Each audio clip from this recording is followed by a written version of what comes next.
Mến chào các bạn. Hôm nay mình sẽ hướng dẫn các bạn móc một chiếc túi con cú rất là lạ mắt và dễ thương các bạn.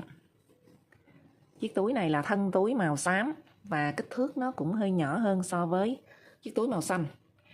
Các bạn thích thân túi màu xám thì chúng ta quay về cái phần video mình hướng dẫn móc túi cá heo á các bạn. Là cái phần thân túi là cái mẫu y như vậy. Còn túi màu xanh thì mình hướng dẫn trọn trong video luôn, có đầy đủ hết. Các bạn thích form túi nào thì chúng ta sẽ thao tác form túi đó hen. Để móc chiếc túi này thì các bạn cần chuẩn bị một cuộn sợi macrame 3mm, cuộn 600g mới đủ nha các bạn. Các bạn sử dụng cuộn 500g không đủ nha. Rồi các bạn thích màu gì thì mình chuẩn bị màu đó. Ở đây mình móc hai màu đó là màu xám và màu xanh. Rồi bây giờ các bạn chuẩn bị những màu sợi dệt như thế này. Trước tiên thì các bạn chuẩn bị màu trắng để móc cái phần bụng của con cú nè. Rồi cái phần cánh và phần đầu thì các bạn phối tùy theo mình ha. Các bạn chuẩn bị màu vàng cúc nè, màu nâu. Rồi còn cái phần móng thì các bạn móng với lại cái mỏ thì các bạn sẽ chuẩn bị màu đỏ hoặc là màu cam. Tùy các bạn thích màu gì thì chúng ta phối màu đó hen. Còn màu đen là bắt buộc để làm mắt nè. Và xanh là để làm phần lá. Các bạn cũng chuẩn bị quẹt ga để mình đốt những cái đầu của sợi dệt đó các bạn. Rồi các bạn chuẩn bị kim móc 4.5 để mình móc cái phần sợi macrame 3mm và kim móc 3.0 để mình móc cái phần sợi dệt. Kim đánh dấu, kéo và các bạn chuẩn bị súng bắn keo nha để mình dán. Đồng thời các bạn cũng chuẩn bị kim khâu len nè. Các bạn cũng chuẩn bị một chân đế như thế này. Chân đế này có chiều dài là 22cm và chiều rộng là khoảng 11cm nha các bạn. Chúng ta tiến hành thao tác nha các bạn. Trước tiên thì mình đi vòng 1 là vòng là mình đi bắt đầu từ những cái lỗ ở chân đế như thế này. Và để móc nó tiện hơn thì các bạn sử dụng hàng đầu tiên mình sử dụng kim móc 3.0 để mình đâm kim vào chân đế như thế này nè. Chứ nếu các bạn dùng kim móc 4.5 á, các bạn rất là khó để mà kéo cái sợi chỉ lên hen. Sau khi các bạn đi hàng thứ nhất xong thì mình sử dụng kim móc 4.5 để mình móc cái sợi macrame 3mm này nha các bạn. Rồi bây giờ các bạn cầm chân đế như thế này nè. Mình đi bên hông túi nè. Các bạn đâm kim vào cái phần lỗ ở hông của chân đế nè. Các bạn kéo sợi chỉ lên.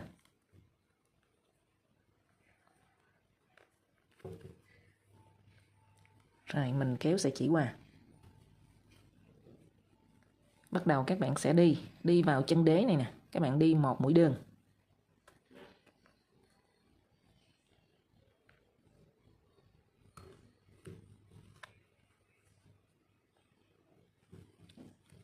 Xem như là các bạn đi một mũi ít nè. Bây giờ mình sẽ đi mũi V.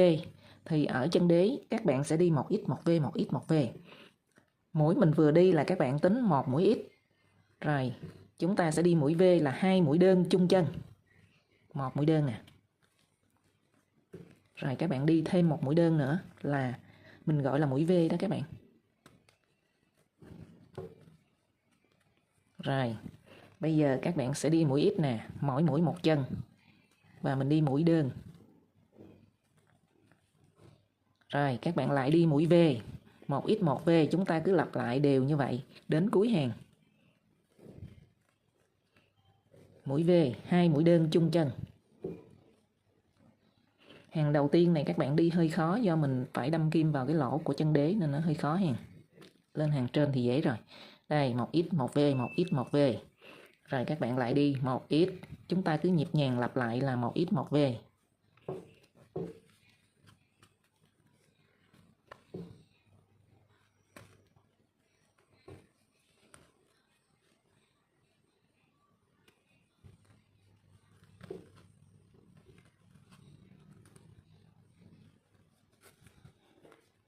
Rồi các bạn thao tác đến cuối vòng nha, một ít một V, một ít một V và chúng ta nhịp nhàng lặp lại y như vậy. Chúng ta đi hết 52 lỗ ở chân đế này thì mình đến cuối hàng thứ nhất thì mình gặp nhau để mình lên hàng thứ hai nha các bạn. Đến cuối hàng thứ nhất bây giờ các bạn đổi kim móc ha, mình đang móc kim 3.0. Bây giờ đây đến cuối phần thân luôn thì các bạn sẽ đi kim móc 4.5. Rồi các bạn kết vòng như thế này, các bạn gỡ kim ra, mình lòn kim từ ở dưới lên hay là ở trong ra gì đó, các bạn cứ đâm kim từ trong ra đi. Rồi kéo cái sợi chỉ qua. Mình lên hàng thứ hai. Sau khi đi hàng thứ nhất xong thì tổng số mũi ở chân đế các bạn có 78 mũi ha. Ở hàng thứ hai, bây giờ các bạn lên hàng thứ hai thì các bạn không tăng, có bao nhiêu mũi thì mình đi bấy nhiêu nha các bạn. Mình đi mũi đơn. Các bạn kết vòng xong sau đó các bạn sẽ đi như thế này. Kết vòng là các bạn kéo sợi chỉ qua rồi ha. Rồi các bạn đâm kim từ ngoài vào. Kéo lên. Rồi các bạn kéo qua. Là đây là một mũi đơn đầu tiên nè các bạn. Rồi chúng ta đi có bao nhiêu mũi thì mình đi bấy nhiêu ở hàng thứ hai, không tăng. Các bạn đi lỏng tay nha. Lỏng tay thì các bạn đi nó vừa đẹp mà vừa không có bị đau cái tay mình nữa. Các bạn quấn chỉ kéo lên nè, các bạn kéo cao lên chút xíu, mình hãy quấn chỉ kéo qua. Rồi chúng ta đi đến cuối hàng thứ hai, mình gặp nhau và lên hàng thứ ba nha các bạn. Rồi đến cuối hàng thứ hai, bây giờ lên hàng thứ ba các bạn thì chúng ta sẽ tăng 6 điểm. Đó là các bạn tính từ chân đế nè, 4 cái chân đế, các bạn kéo xéo về cái phần mà vát góc tròn nè. Đó, các bạn mình không có quan trọng bao nhiêu mũi hay là đếm ở vị trí nào, các bạn cứ ngay cái vị trí chân đế các bạn giống xéo ra ở cái phần vát bầu tròn như thế này nè. Đó là các bạn tăng nè. Mình đi mũi V ở những vị trí như thế này. Đó, các bạn kéo ra. Đây các bạn cũng kéo xéo ra cái phần mà mình nó bầu tròn cái phần chân đế nè. Và hai vị trí còn lại là ở hai bên hông. Rồi ở phần này mình khỏi đánh dấu là các bạn biết mình kết hàng xong mình lên hàng số 2 thì các bạn sẽ đi mũi V. Rồi bây giờ các bạn sẽ kết hàng như thế này. Mình gỡ kim ra. Các bạn đâm kim từ trong ra chân mũi đầu tiên. Đây các bạn kéo sợi chỉ qua.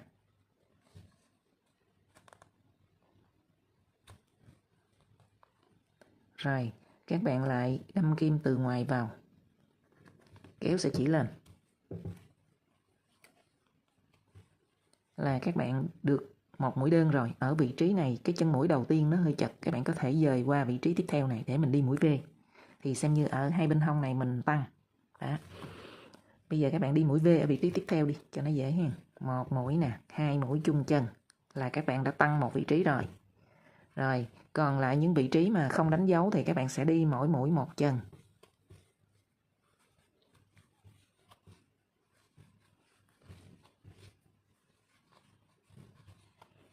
Đến vị trí đánh dấu này các bạn gỡ ra. Mình sẽ đi mũi V, hai mũi chung chân. Là mình đã tăng mũi thứ hai rồi đó các bạn. Ở bên hông mình đã tăng một mũi. Đến vị trí cái phần vát góc tròn như thế này mình tăng một mũi là vị trí đánh dấu nè. Rồi còn 4 vị trí chúng ta tăng nữa. Là ở những vị trí đánh dấu thì các bạn tăng ha. Rồi bây giờ chúng ta thao tác đến cuối hàng thứ ba, chúng ta gặp nhau nha các bạn. Đến cuối hàng thứ ba, các bạn kết vòng, các bạn cũng gỡ kim ra, mình đâm kim từ ở bên trong ra nè, kéo cái sợi chỉ qua. Bây giờ. Rồi, các bạn sẽ đâm kim từ ngoài vào. Kéo lên, sau đó các bạn kéo sợi chỉ qua. Các bạn kết vòng như thế này thì nó đẹp nha. Rồi bây giờ mình lên vòng 4, vòng 5, có bao nhiêu mũi thì các bạn đi bấy nhiêu nha, chúng ta không tăng.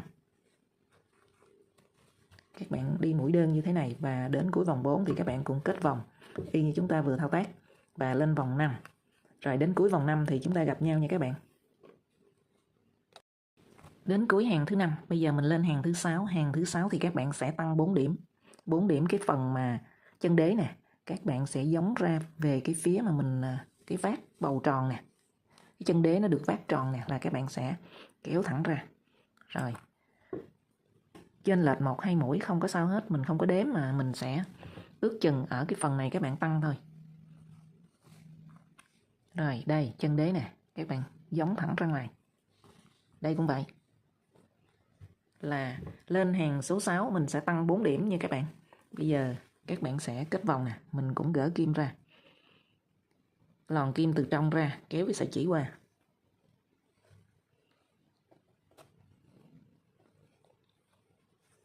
Rồi, các bạn đâm kim từ ngoài vào, kéo cái sợi chỉ lên. Rồi mình đi đến phần kim đánh dấu, mình sẽ tăng. Các bạn đi lỏng tay, nó vừa đẹp mà vừa không có bị đau cái tay nữa nha các bạn.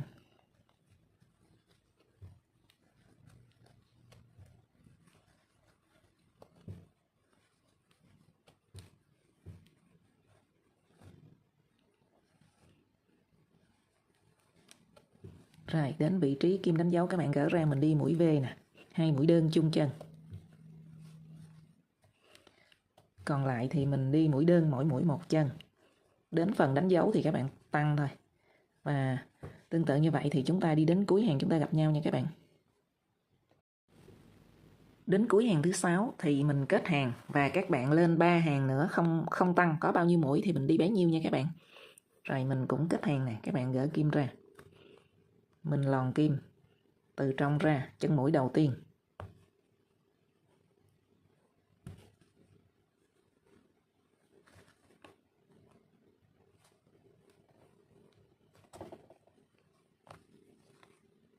Rồi các bạn lại đâm kim từ ngoài vào, kéo chỉ lên.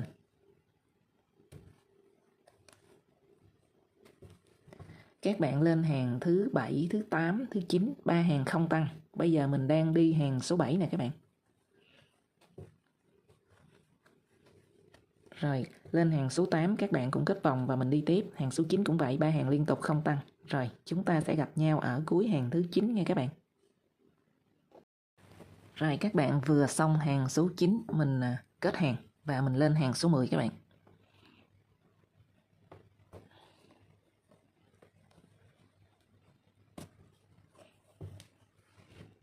Rồi các bạn cũng đâm kim từ ngoài vào.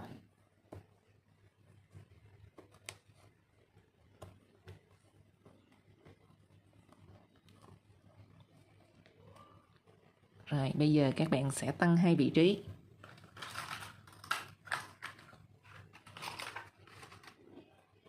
Hai bên hông túi nha các bạn. Đến cuối hàng đi các bạn hãy tăng. Đó. Ý cuối hàng là đây. Nhầm.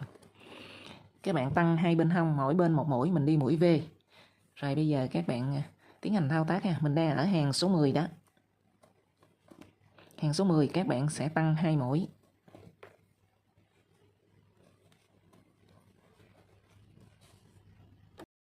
Khi các bạn đi hàng số 10 tăng ở hai bên hông thì các bạn lên luôn hàng số 11 không tăng ha. Bây giờ mình lên hàng số 12 thì các bạn sẽ tăng ở hai bên hông túi. Đây, hai vị trí các bạn tăng nè. Rồi mình kết vòng. Mình kết vòng này là vòng số 11 đó các bạn. Bắt đầu mình lên vòng số 12. Số 12 là mình tăng ở hai vị trí này ha, mình đi mũi V. Và các bạn lên luôn hàng số 13 không tăng. Ý kết hàng nhầm các bạn, để cái sợi dây này vào trong.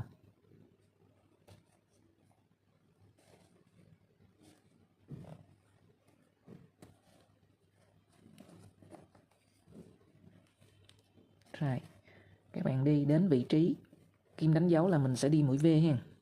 Còn những mũi không đánh dấu là các bạn đi mũi đơn mỗi mũi một chân.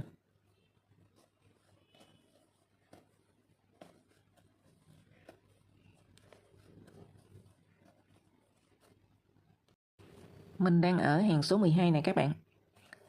Mình vừa tăng ở vị trí bên hông túi một mũi V. Đây. Và bây giờ đến kim đánh dấu. Phía còn lại các bạn gỡ ra và chúng ta cũng đi mũi V. Hai mũi đơn chung chân ha. Một mũi nè.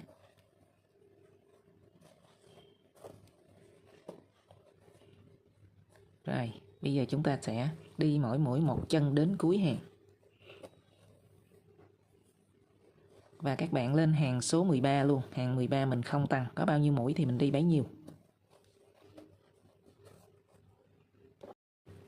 Sau khi các bạn đi hàng số 13 không tăng, bây giờ mình lên hàng số 14 tiếp tục tăng các bạn. Mình tăng ở hai bên hông túi. Và vị trí bắt đầu mình xuất phát này, các bạn tăng luôn khỏi đánh dấu. Bây giờ các bạn kết vòng đi.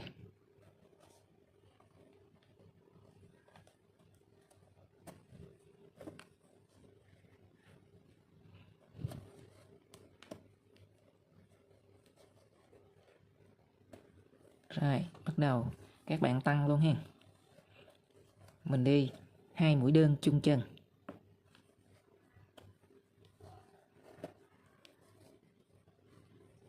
Rồi các bạn đi đến hông túi. Hông túi bên tay trái này các bạn tiếp tục tăng, mình đi mũi V y như vậy, còn lại các mũi mình đi mỗi mũi một chân ha. Và sau đó các bạn lên hàng số 15, mình không tăng luôn nha.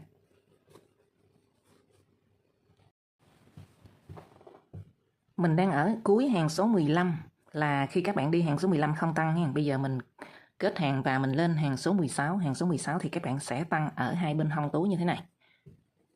Mình đánh dấu vào. Còn ở phần kết hàng này thì các bạn sẽ đi đến cuối hàng mình hãy tăng. Tại vì hàng số 14 là mình tăng ở đầu hàng rồi. Bây giờ đến hàng số 16 thì các bạn đến cuối hàng hãy tăng.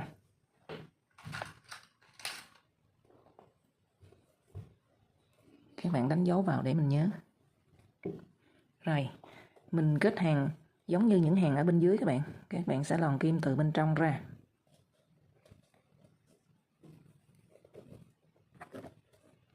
Kéo cái đầu sợi chỉ qua.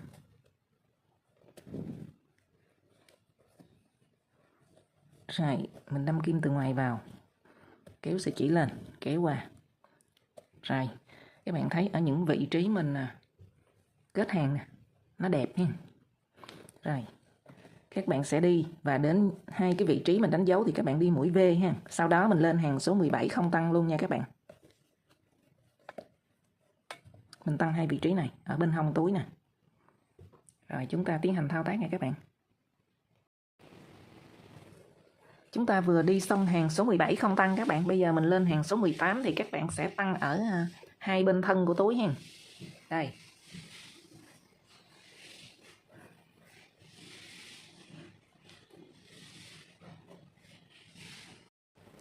Rồi các bạn đi đến cái phần hông túi mình đánh dấu để mình tăng đó. Bây giờ các bạn sẽ đi 2 mũi đơn chung chân.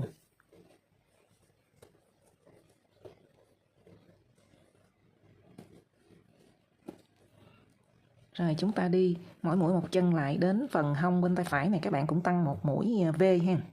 Mình đi một mũi V. Rồi mình nói luôn để các bạn cùng đi. Chúng ta đi hàng 19 các bạn tăng ở hai bên phần hông của túi và lên hàng số 20 không tăng. Rồi chúng ta cùng thao tác đến cuối hàng số 20 mình gặp nhau nha các bạn.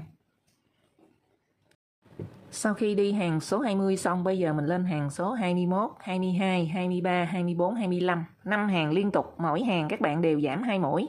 Nhưng hàng 21 thì các bạn giảm hai bên hông túi nè.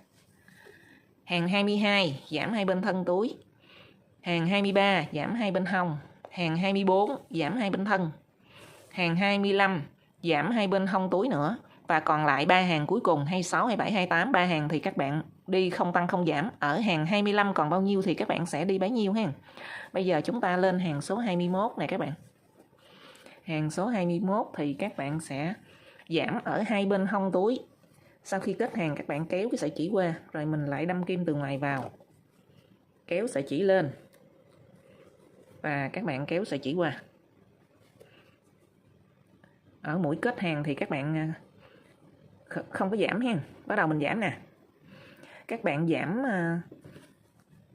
giảm kiểu tàng hình á, thì cái mũi nó sẽ đẹp hơn là các bạn đi hai mũi chụm đầu thông thường. Ví dụ như các bạn đi như thế này. Một mũi nè, rồi quấn chỉ, kéo chỉ lên hai mũi. Các bạn kéo chỉ qua. Thì cái phần giảm mũi này nó tạo ra những cái lỗ trống như vậy không có đẹp ha. Bây giờ các bạn đi như thế này, các bạn giảm tàng hình là các bạn sẽ đâm kim một sợi ở bên ngoài nè. Rồi, các bạn quay đầu kim lại. Mình đâm kim vào một sợi tiếp theo là hai mũi nè các bạn. Sau đó các bạn quấn chỉ kéo qua hai sợi này.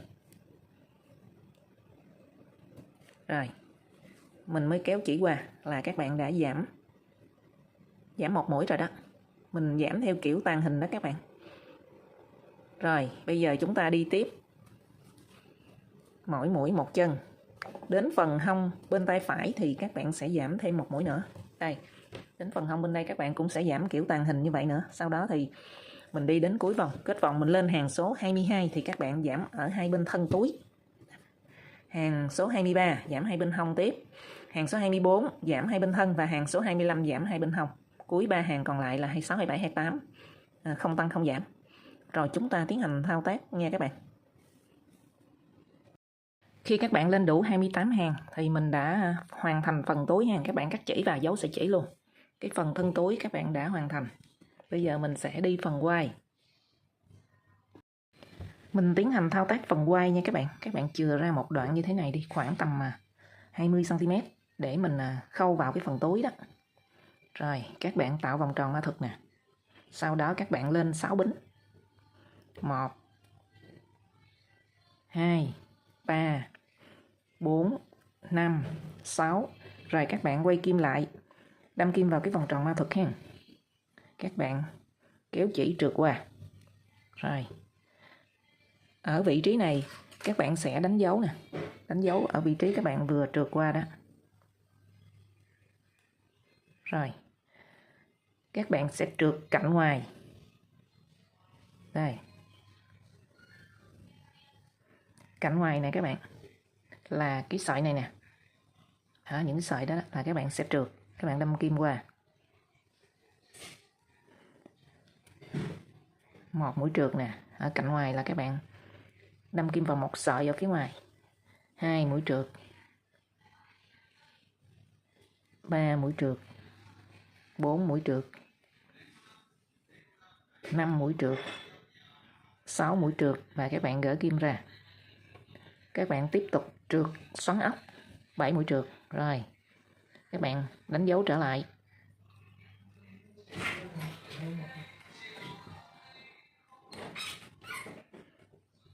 Rồi tiếp tục các bạn trượt 7 mũi trượt nữa. Mỗi một vòng các bạn sẽ trượt 7 mũi trượt ha. 1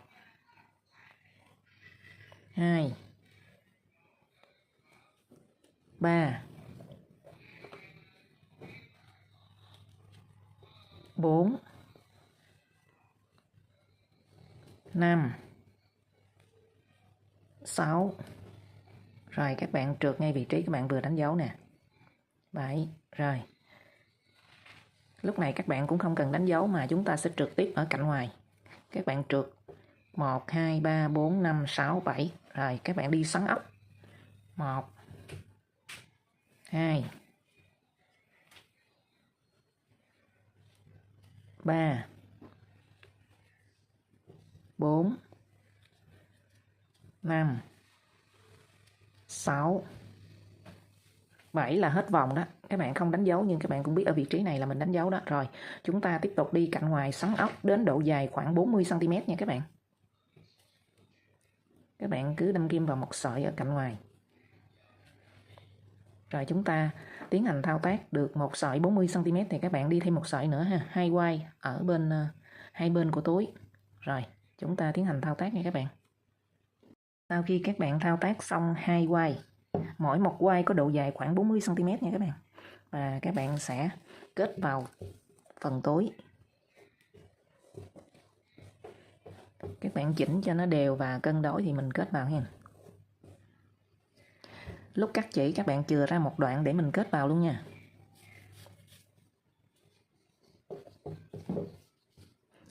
Mình kết ở bên trong nha các bạn.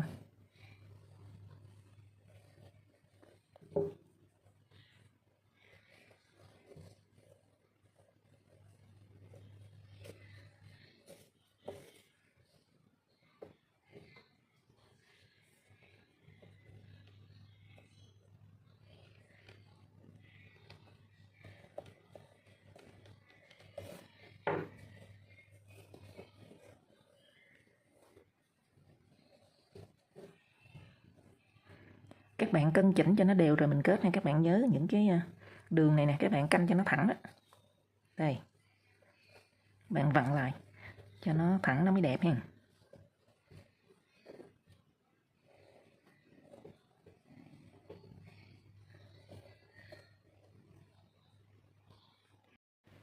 Rồi sau khi các bạn ráp phần quai vào xong, bây giờ mình sẽ đi phần trang trí nha. Rồi bây giờ mình tiến hành thao tác cái phần bụng của con cú á các bạn. Bây giờ các bạn tạo vòng tròn mã thuật, sau đó các bạn gầy lên 15 bính. 1, 2, 3, 4, 5, 6, 7, 8, 9, 10, 11, 12, 13, 14, 15. Rồi, bây giờ các bạn lên 3 bính. 1, 2, 3. Các bạn quấn chỉ đâm kim vào bính số 15 nè. Các bạn sẽ đi là 1 mũi kép đơn, 2 mũi kép đơn, 3 mũi kép đơn, 4 mũi kép đơn, 5 mũi kép đơn và 6 mũi kép đơn. Rồi các bạn quấn chỉ nè, mình bỏ một chân mũi, đâm kim vào chân mũi tiếp theo, các bạn sẽ đi 2 mũi kép đơn chung chân. 1 mũi rồi, thêm một mũi chung chân nữa vào đây là 2 mũi kép đơn chung chân. Sau đó các bạn đi 6 mũi kép đơn còn lại nè, 1, 2, 3, 4, 5, 6. Các bạn bỏ một chân mũi đây chứ. Rồi các bạn đếm 1, 2, 3, 4, 5, 6. Rồi, bây giờ mình quấn chỉ nè. Các bạn sẽ đâm kim vào, bỏ một bính nha các bạn, đâm kim vào bính tiếp theo nè, giống như ở phía bên đây mình cũng bỏ một bính nè. Rồi, bây giờ các bạn đi 6 mũi kép đơn. 2 nè. 3. 4. 5 và 6. Rồi các bạn xoay lại. Các bạn sẽ trượt nè. Mình bỏ chân mũi đầu tiên, các bạn trượt 1, 2, 3, 4, 5. Các bạn trượt 5 mũi. 1, 2, 3, 4, 5. Là đến cái phần mà các bạn đi 2 mũi kép đơn chung chân. Mũi V ở vị trí này đó. Bây giờ các bạn sẽ đi 4 mũi đơn vào cái thân của mũi kép đơn hàng này nè. Giờ các bạn sau khi trượt mũi thứ 5 rồi nè, các bạn đâm kim như thế này nè. Mình đi 4 mũi đơn vào phần thân này. 1 mũi, 2 mũi, 3, 4. Rồi các bạn xoay lại. Mình cũng đi 4 mũi đơn vào thân của mũi kép đơn này. Cái mũi mà các bạn tạo chữ V đó. Các bạn đi một bên rồi. Bây giờ mình đi một bên nữa. 1, 2, 3, 4. Rồi các bạn sẽ trượt vào. Các bạn trượt vào chân mũi kế bên đó. Rồi các bạn trượt thêm 1, 2, 3, 4, 5 nữa. Các bạn đi 5 mũi trượt nữa. 1, 2, 3, 4, 5. Là xong hàng thứ nhất rồi các bạn. Rồi bây giờ các bạn lên 4 bính. 1, 2, 3, 4. Mình lên hàng thứ hai. Các bạn quấn chỉ nè. Các bạn sẽ đâm kim vào chân mũi. Bỏ chân mũi đầu, chân mũi tiếp theo nè. Các bạn sẽ đi mũi V, tức là 2 mũi kép đơn chung chân. Rồi các bạn lên một bính nha. Sau đó quấn chỉ nè. Các bạn đếm 1, 2, 3. Đây, đến chân mũi thứ 3. Các bạn cũng đi 2 mũi kép đơn chung chân. Rồi các bạn lên một bính. Quấn chỉ nè. Đâm kim vào cái phần mà cái vảy mình đi hàng đầu tiên đó các bạn. Các bạn cũng sẽ đi 2 mũi kép đơn chung chân.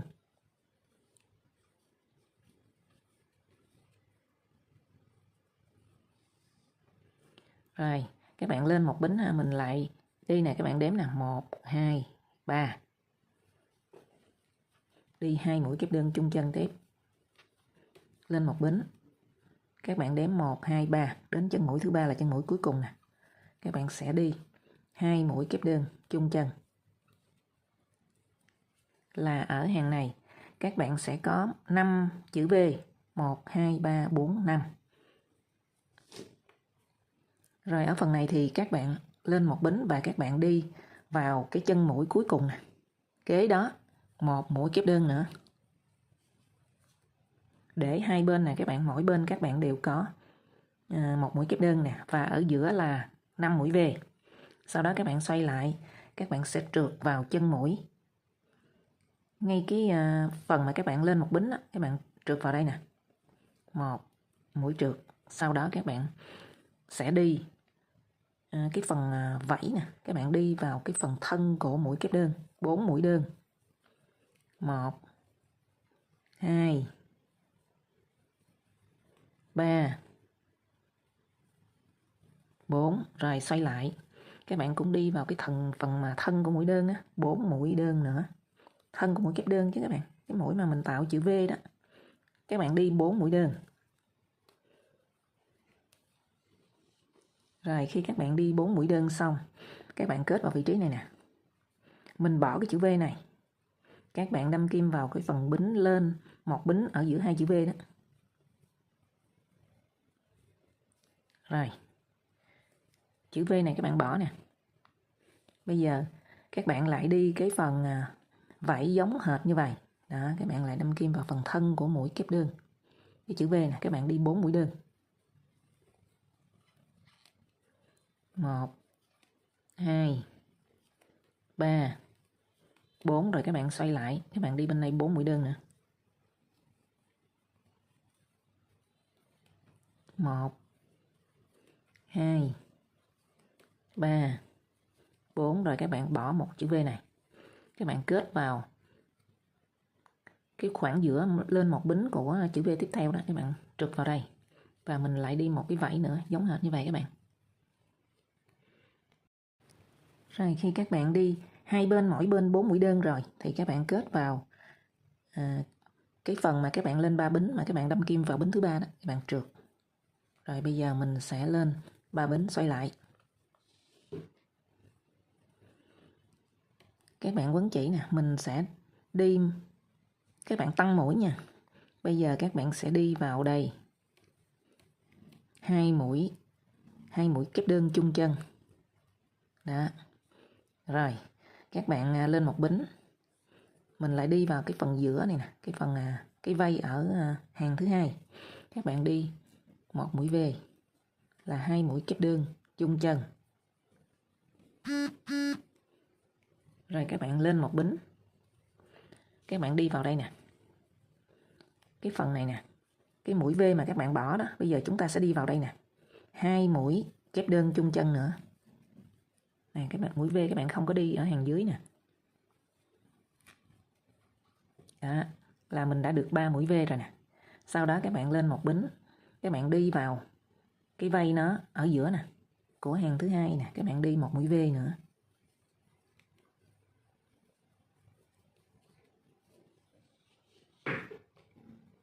Lên một bính. Các bạn lại đi vào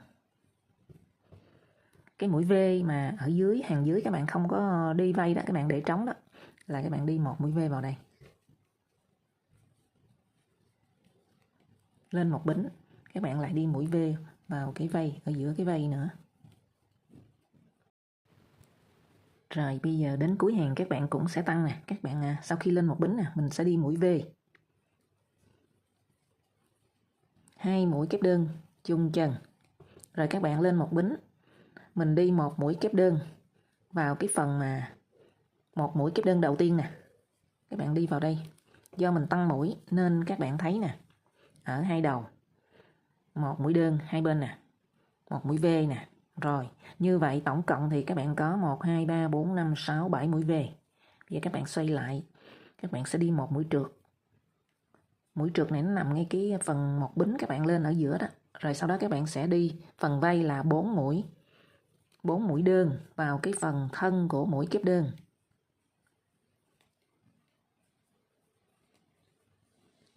Rồi các bạn xoay lại, mình cũng đi 4 mũi đơn vào phần thân của mũi kép đơn nữa ha.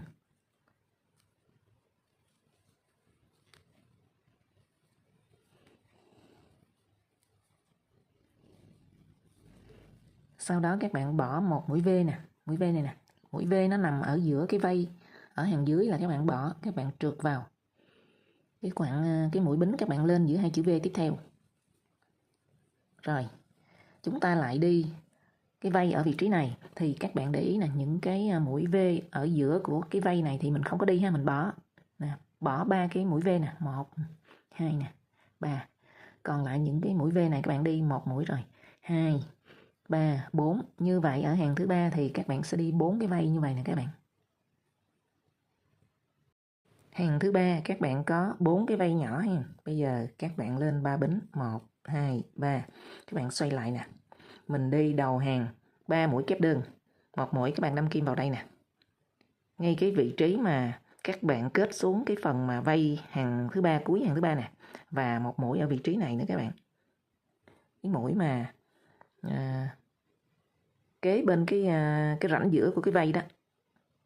Rồi chúng ta đi nè, các bạn xoay lại, quấn chỉ nè, các bạn đi một mũi kép đơn nè,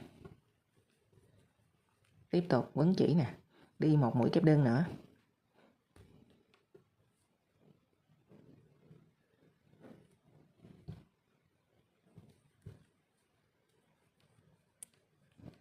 rồi tiếp tục các bạn đi vào ở rãnh giữa của cái vây nè, các bạn đi một mũi kép đơn. Rồi bây giờ chúng ta mới đi mũi V nè các bạn lên một bính, quấn chỉ, đi vào cái mũi V ở hàng dưới mà mình không có đi phần vây đó, các bạn đi 2 mũi kép đơn chung chân, rồi lên một bính, các bạn đi vào ở giữa cái vây nè, một mũi V, lên một bính, rồi các bạn cũng đi mũi V vào cái mũi V của hàng dưới nè. Đó, ở giữa các bạn đi mũi V nữa, rồi lên một bính, đi vào ở giữa phần vây này các bạn, mũi V nữa, lên một bính, ở giữa những mũi V các bạn nhớ lên một bính nè. Tiếp tục các bạn đi vào ở giữa mũi V của hàng thứ ba đó, các bạn cũng đi một mũi V. Rồi ở phần này các bạn không còn lên một bính nữa mà mình sẽ đi 3 mũi kép đơn liên tục. Các bạn đi vào ở rãnh giữa nè, một mũi kép đơn. Tiếp tục ở đầu hàng này các bạn đi 4 mũi kép đơn nè, 1 2 3 4. Rồi ở cuối hàng các bạn cũng sẽ đi 4 mũi kép đơn, một mũi rồi. Các bạn đi mũi thứ hai là cái phần mà cái mũi đơn mình tạo vây đó, các bạn đi một mũi nè, một mũi ở phần giữa nữa nè. Là cuối hàng các bạn đi 3 mũi kép đơn. Do ở đầu hàng này mình lên 3 bính nè, nên các bạn không tính cái phần này. Chúng ta đi 3 mũi thôi. Rồi, bây giờ một mũi rồi, các bạn lên mũi thứ hai.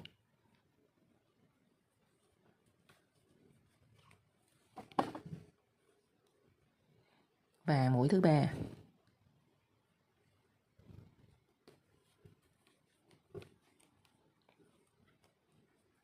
Mũi thứ ba xong rồi các bạn xoay lại nè. Các bạn sẽ đi 2 mũi trượt, một mũi trượt thứ hai. Rồi bắt đầu mình sẽ đi phần vây tiếp các bạn đi 4 mũi đơn vào cái mũi V mình vừa đi xong đó. Đi vào phần thân của mũi kép đơn.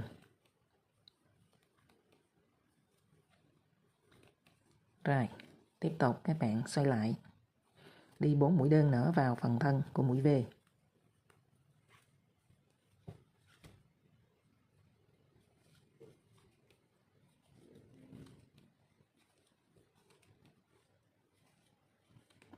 Rồi, các bạn sẽ kết vào, bỏ mũi V này, các bạn kết vào cái phần mình lên một bính của mũi V tiếp theo ha.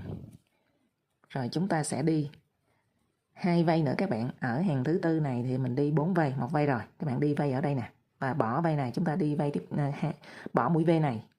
Đi mũi V tiếp theo là một vây nữa, tổng cộng là hàng thứ tư này các bạn sẽ đi 3 vây. Rồi đến cuối hàng thì các bạn sẽ trượt 2 mũi ha. Bây giờ nè, ở phần vây cuối cùng các bạn đi xong 4 mũi đơn nè. Các bạn trượt vào. Các bạn bỏ một chân mũi nha, trượt vào chân mũi tiếp theo. Rồi trượt thêm một mũi nữa. Bây giờ các bạn lên 3 bính, xoay lại. Các bạn sẽ đi mũi V vào khoảng cái mũi đầu tiên nè.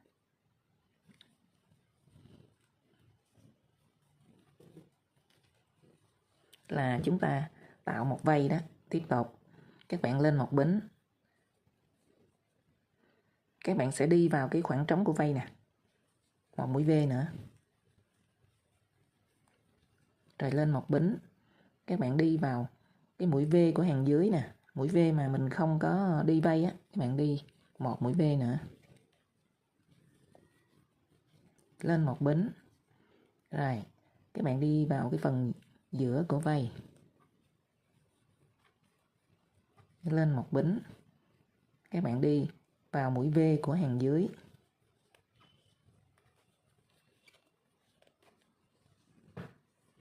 Lên một bính, đi vào ở giữa của cái vây. Lên một bính, các bạn sẽ đi vào ở cuối hàng sẽ có 3 mũi kép đơn, thì các bạn đi vào ở mũi giữa nè, một mũi V. Rồi các bạn sẽ đi một mũi kép đơn trên chân mũi cuối cùng, xoay lại, các bạn sẽ trượt một mũi. Rồi các bạn sẽ đi phần vây nè, một vây nè, hai vây, ba vây, bốn vây. Giờ các bạn đi vây đầu tiên nè, các bạn đi để cho những cái vây nó so le với nhau. Ví dụ như hàng dưới này, cái vây nó nằm đây thì các bạn sẽ đi cái phần vây ở hàng trên này nó lệch qua một bên. Còn phần giữa này là cái mũi V mình bỏ để mình kết vào đây nè. Đó, cái các bạn đi phần vây vào đây nữa, 1, 2, 3, 4. Rồi, chúng ta thao tác nha các bạn. Rồi bây giờ mình lên hàng thứ 6. Các bạn sẽ lên 3 bính xoay lại, các bạn sẽ đi 2 mũi kép đơn. Mũi kép đơn thứ nhất nè, mũi kép đơn thứ hai. Rồi các bạn lên một bính, chúng ta sẽ đi mũi V. Sẽ đi mũi V vào cái mũi V của hàng dưới mà còn bỏ trống, mình không có đi phần vây đó. Rồi các bạn lên một bính, tiếp tục mình đi vào phần giữa của vây. Rồi lên một bính, các bạn đi vào mũi V của hàng dưới. Một mũi V. Rồi. Tiếp tục các bạn lên một bính, đi vào phần giữa của vây.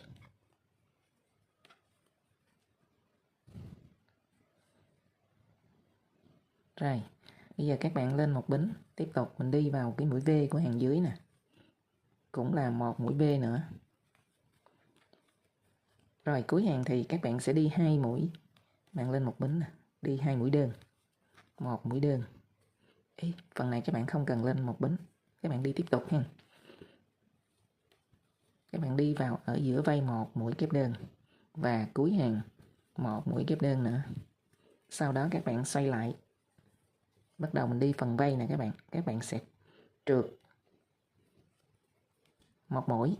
Rồi, bắt đầu mình đi phần vây nè, các bạn đi hàng thứ 6 này thì các bạn đi một vây nè, hai vây, ba vây thôi.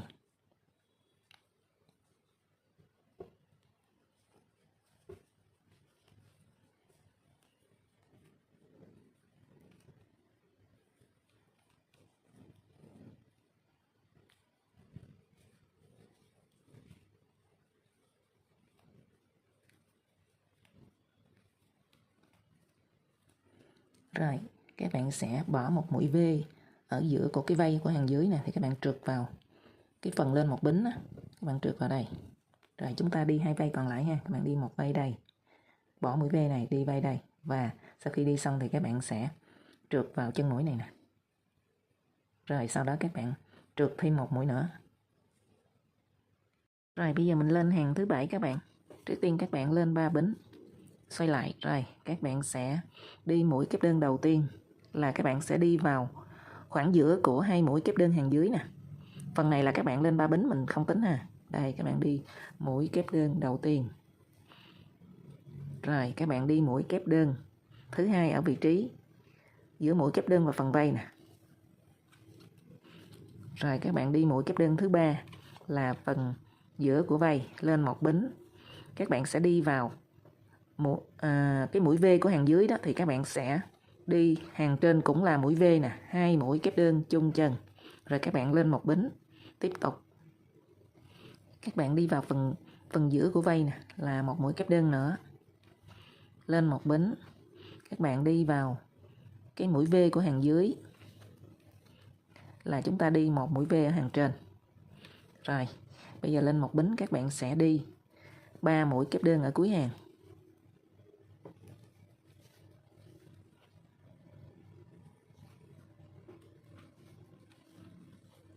Rồi bây giờ các bạn xoay lại nè, các bạn sẽ trượt là một mũi trượt. Rồi mũi trượt thứ hai, Sau đó các bạn đi phần vây. Ở hàng thứ 7 này các bạn đi 2 cái vây thôi nha các bạn. 1 2 3 4. Rồi các bạn xoay lại nè. Mình đi 4 mũi đơn vào thân của mũi kép đơn chữ V đó.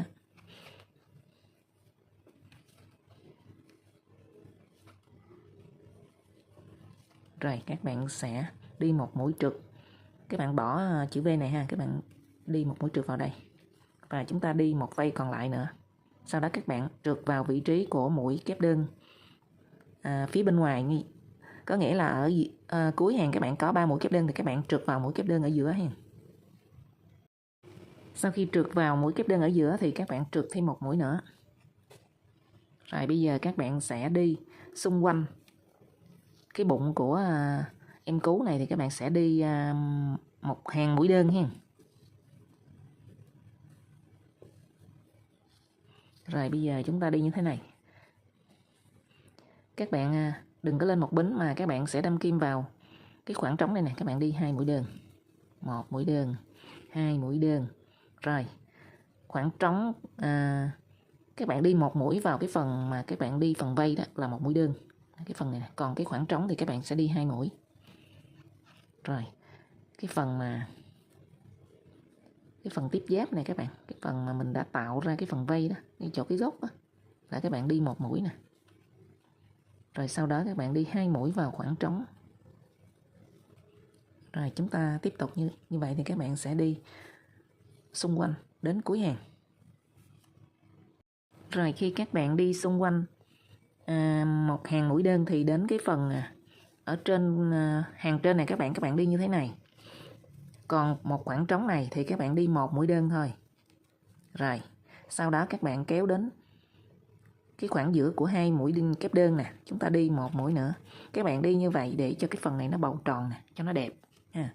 Rồi các bạn lại đi vào cái phần của vây một mũi và ở giữa một mũi. Rồi cái phần mà kết cái vây lại đó một mũi, rồi ở giữa một mũi. Đó, chúng ta đi như vậy đến cuối hàng.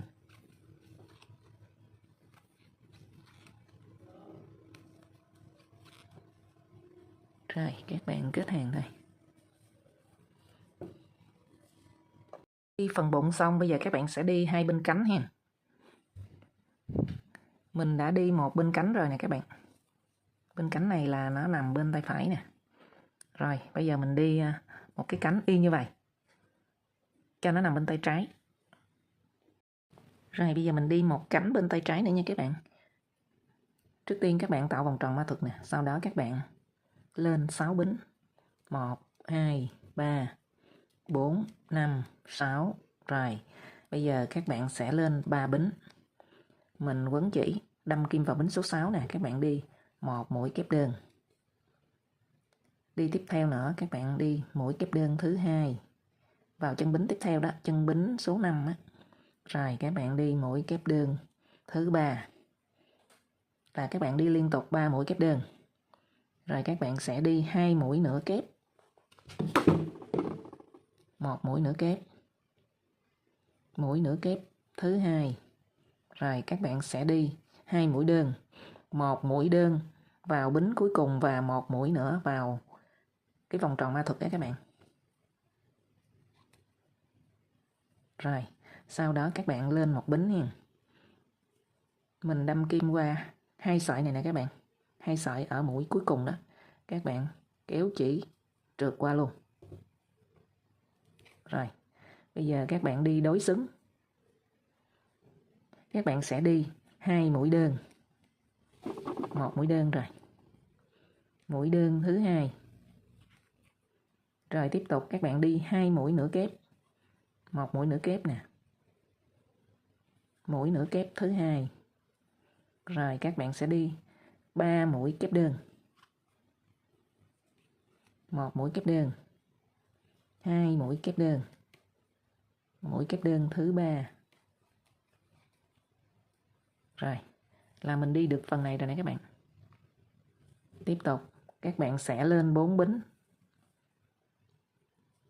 1, 2, 3, 4. các bạn sẽ đi mũi kép đôi. Bây giờ các bạn quấn chỉ 2 lần, đâm kim vào cái thân của mũi kép đơn cuối cùng nè. Các bạn đi quấn chỉ kéo qua 2 sợi, kéo qua 2 sợi và kéo qua 2 sợi nữa. Tiếp tục các bạn quấn chỉ đi một mũi kép đôi nữa vào thân của mũi kép đơn này.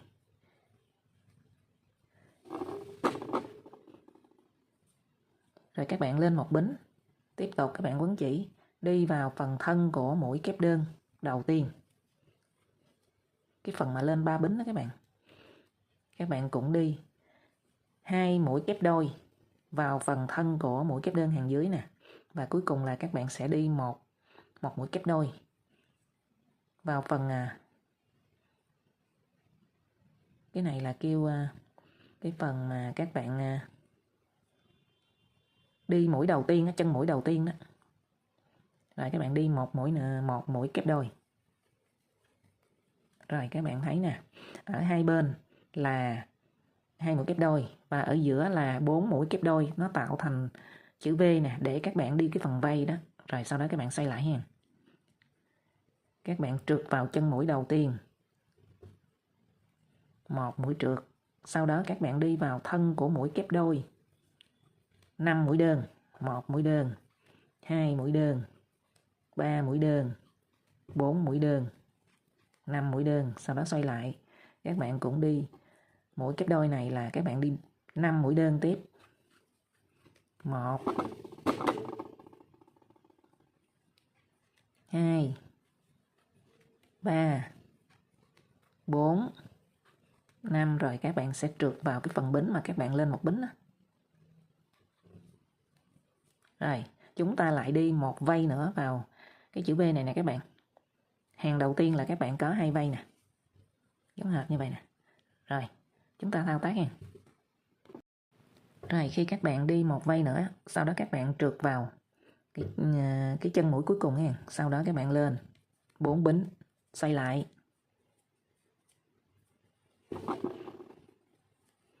Các bạn sẽ đi 3 mũi V. Mà các bạn đi mũi V này là mũi kép đôi hết nha. Ở phần cánh mình đi mũi kép đôi hết.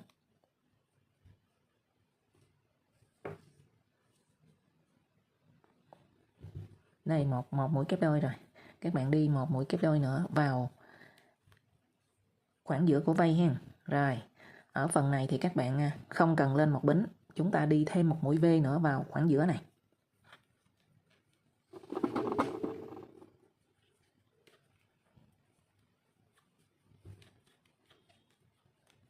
Rồi tiếp tục các bạn đi mũi V vào cái phần ở giữa của cái vây á các bạn.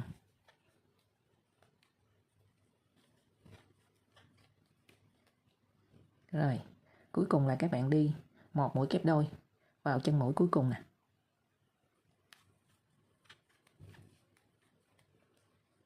Xoay lại, các bạn đi một mũi trượt.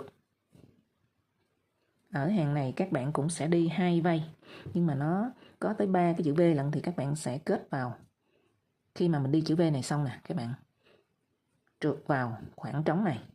Rồi tiếp tục mình lại đi một cái chữ V tiếp nữa, có một cái vây nữa ở giữa cái chữ V này các bạn bỏ, mình không có đi ha. Mình đi để cho nó có độ rộng ra thôi, chứ các bạn chỉ đi 2 vây.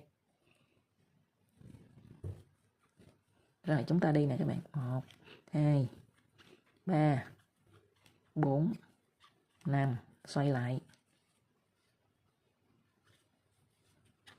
1 2 3 4 5. Rồi các bạn sẽ trượt vào đây nè. Trượt vào cái chữ V nhưng mà mũi sau á, để các bạn đi một cái vây nữa. Cái chữ V ở giữa này mình bỏ, mình không có đi nè các bạn. Rồi chúng ta đi một cái vây nữa nha các bạn. Được 2 hàng rồi các bạn. Hàng thứ hai này cũng là 2 vây, nhưng mà nó rộng hơn chút xíu do chúng ta đi ở phía sau này tới 3 mũi V lận. Rồi bây giờ mình lên hàng thứ 3, thứ 4. 2 hàng này giống hệt nhau, các bạn đi 3 vây ha.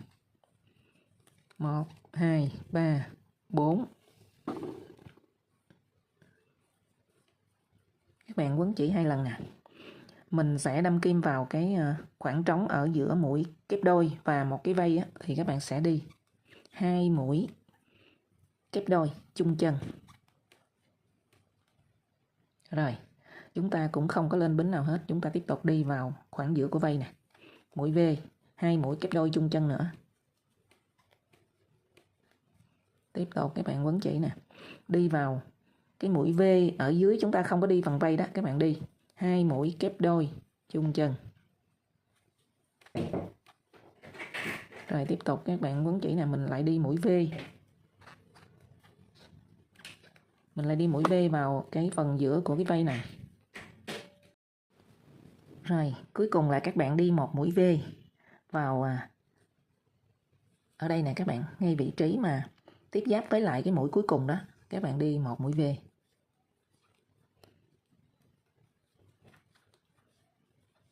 Rồi, các bạn cũng sẽ đi một mũi kép đôi vào chân mũi cuối cùng. Là các bạn có ở hàng thứ ba để mình tạo cái vây á, là các bạn sẽ có 1 2 3 4 5 chữ V ha. Bây giờ các bạn xoay lại. Mình đi một mũi trượt. Rồi, các bạn sẽ đi vây đầu tiên. Mỗi một vây thì các bạn đi vào hai cái thân của mũi kép đôi á, các bạn đi 5 mũi đơn. Rồi xoay lại các bạn cũng sẽ đi 5 mũi đơn vào cái mũi kép đôi này. 1 2 3 4 5. Rồi các bạn sẽ kết vào, các bạn bỏ mũi V này, mình kết vào vị trí cái chân mũi sau của mũi V mình bỏ đó. Do ở phần này mình không có lên một bính, thành ra mình kết vào đây các bạn. Rồi, chúng ta lại đi mũi V. Tiếp tục, mũi V này nó xen kẽ giữa hai mũi V của hàng dưới ha. Rồi chúng ta đi cái vây này nó cũng sẽ xen kẽ. Và đồng thời khi đi cái vây này xong các bạn kết vào đây nè. Đó. Rồi chúng ta đi vây cuối cùng, có nghĩa là hàng thứ ba này. Các bạn có 3 vây và chúng ta lên hàng thứ tư luôn các bạn. Rồi chúng ta đi hàng thứ ba xong, bây giờ lên hàng thứ tư. Hàng thứ tư thì dễ hơn hàng thứ ba do nó đã có sẵn những cái vị trí mình đi rồi, không cần phải tăng các bạn. Thành ra là chúng ta lên 4 bính nè, xoay lại. Thì các bạn sẽ đi mũi V vào cái phần giữa của vây hàng thứ ba nè. Các bạn đi như thế này nè. 1 chữ V nè, 2 chữ V, 3 chữ V, 4 chữ V, 5 chữ V. Và hai bên đây là 2 mũi kép đôi. Thì lên 3 bính này là tượng trưng, ý lên 4 bính cho các bạn là mình tượng trưng cho một mũi kép đôi. Rồi, bây giờ các bạn sẽ đi mũi V nè. 2 mũi kép đôi chung chân, 1 mũi nè. 2 mũi. Rồi, ở phần này thì các bạn không lên một bính ha. Ở hàng này thì chúng ta không đi. Bây giờ các bạn sẽ đi mũi V vào cái mũi V của hàng thứ ba nè. Cái hàng mà cái mũi V mà chúng ta không có đi phần vây đó, nó còn trống đó, thì các bạn sẽ đi mũi V ở hàng trên. Rồi.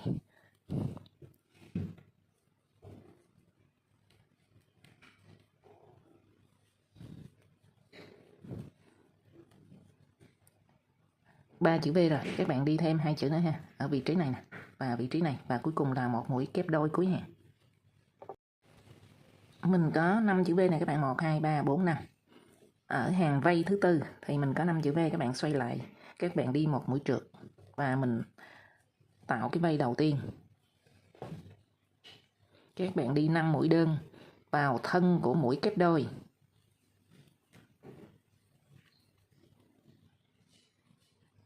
Rồi chúng ta xoay lại, mình cũng đi 5 mũi đơn vào phần thân của mũi kép đôi.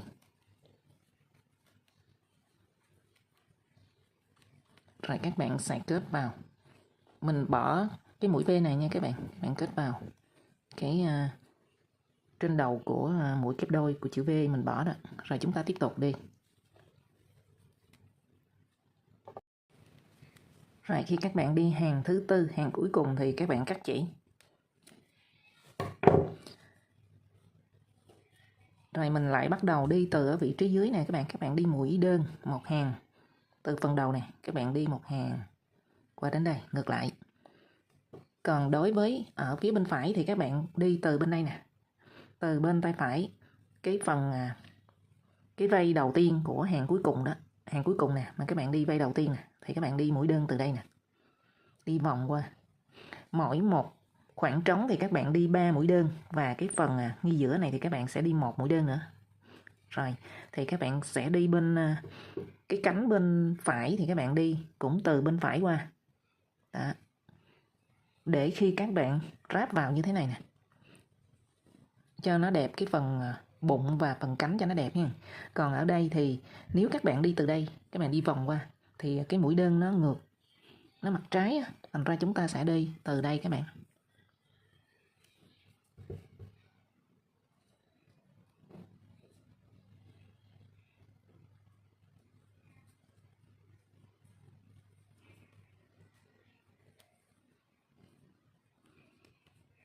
Các bạn lên một bính nè, mình lại đâm kim vào cái chân của mũi đơn đó nữa, các bạn kéo chỉ lên, trượt qua luôn để mình tạo cái độ nhọn của cái phần cánh nè. Rồi chúng ta đi nè các bạn. Ở phần này thì các bạn đi mỗi mũi một chân.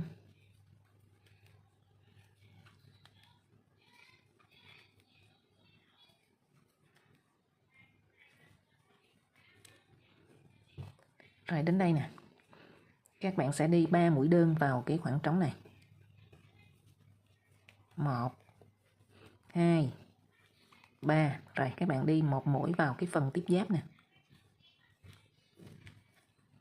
Tiếp tục mình đi 3 mũi đơn.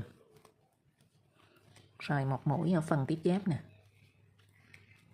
Tiếp tục đi 3 mũi đơn. Một mũi ở phần tiếp giáp. Rồi 3 mũi đơn.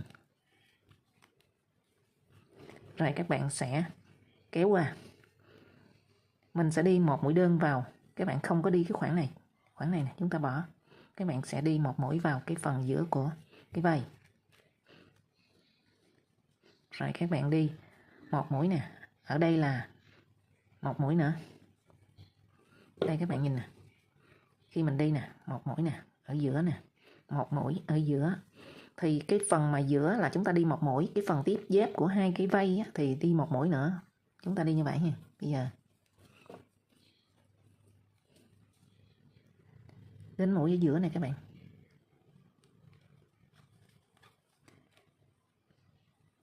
Phần ở giữa của cái vây. Rồi mũi tiếp giáp của hai vây. Rồi đến mũi ở giữa. Rồi, và mũi cuối cùng. Các bạn cắt chỉ luôn.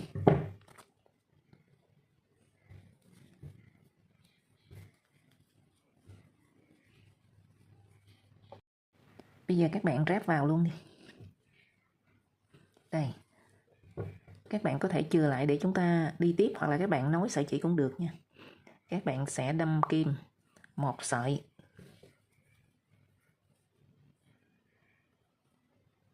Đây. Cái phần này là mình chừa chỉ lại, mà các bạn nối lại cũng được ha. Các bạn đâm kim vào một sợi của phần cánh và một sợi của phần bụng. Cái phần gốc này các bạn đâm kim vào đây nè. Đây nè. Đó. Nó khuất cái chân rồi. Rồi các bạn trượt thôi. Chúng ta sẽ kéo chỉ lên. Các bạn đâm kim một sợi của phần cánh, một sợi của phần bụng. Sau đó kéo chỉ lên. Rồi một sợi của phần cánh nè. Một sợi của phần bụng. Kéo chỉ lên. Thì số mũi của phần cánh và phần bụng nó sẽ không có bằng nhau, thì các bạn sẽ cân đối, có thể là mình đi 2 mũi của phần cánh giống như vậy các bạn. Một mũi của phần cánh này các bạn đi chung vào một mũi của phần bụng chúng ta vừa đi. Đó, các bạn cân đối để mình đi cho đến phần đầu đây như thế này các bạn. Đó. Các bạn kết đến vị trí cái phần vát gốc này luôn nè.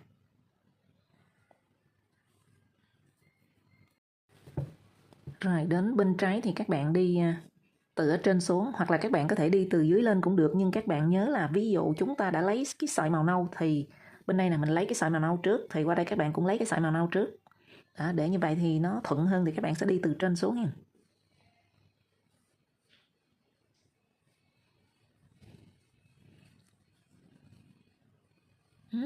Lấy cái sợi màu nâu trước các bạn.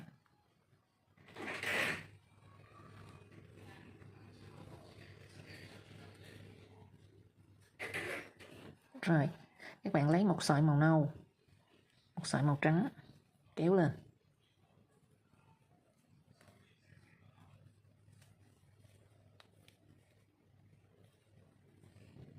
Cái phần này nó hơi to thì các bạn có thể đi chung chân vào cái phần thân, phần bụng nha. Đây 2 mũi ở phần cánh, đi chung chân vào 1 mũi của phần bụng nè. Rồi, tương tự như vậy thì các bạn sẽ cân đối để chúng ta đi đến cuối hàng. Do cái phần cánh số mũi nó nhiều hơn nên các bạn sẽ đi 2 mũi của phần cánh, chung chân vào 1 mũi của phần bụng.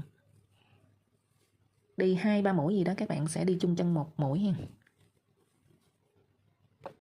Khi các bạn ráp 2 cánh hai bên xong, bây giờ mình sẽ đi một hàng mũi đơn. Ở trên này các bạn, chúng ta đi giảm mũi ở phần cánh thôi, còn phần bụng thì chúng ta đi y như vậy. Bây giờ các bạn sẽ kéo chỉ lên nè. Các bạn sẽ đâm kim ngay vị trí chúng ta vừa kéo chỉ đó, các bạn cũng kéo chỉ lên. Mình chờ đó và các bạn cũng đâm kim vào chân mũi tiếp theo, kéo chỉ lên. Và mình kéo chỉ qua. Các bạn đã giảm mũi rồi. Bây giờ tiếp tục như vậy thì các bạn sẽ đi 2 mũi chụm đầu nữa. Rồi, bây giờ sau khi đi 2 mũi chụm đầu rồi thì các bạn sẽ đi 1 mũi đơn.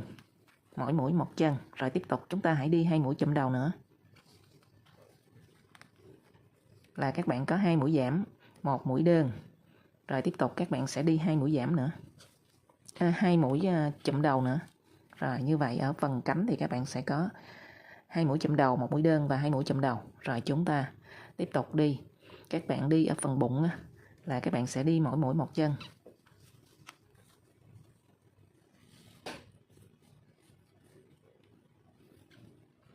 Rồi tương tự như vậy thì chúng ta đi bên phần cánh bên tay trái cũng y như vậy nha các bạn.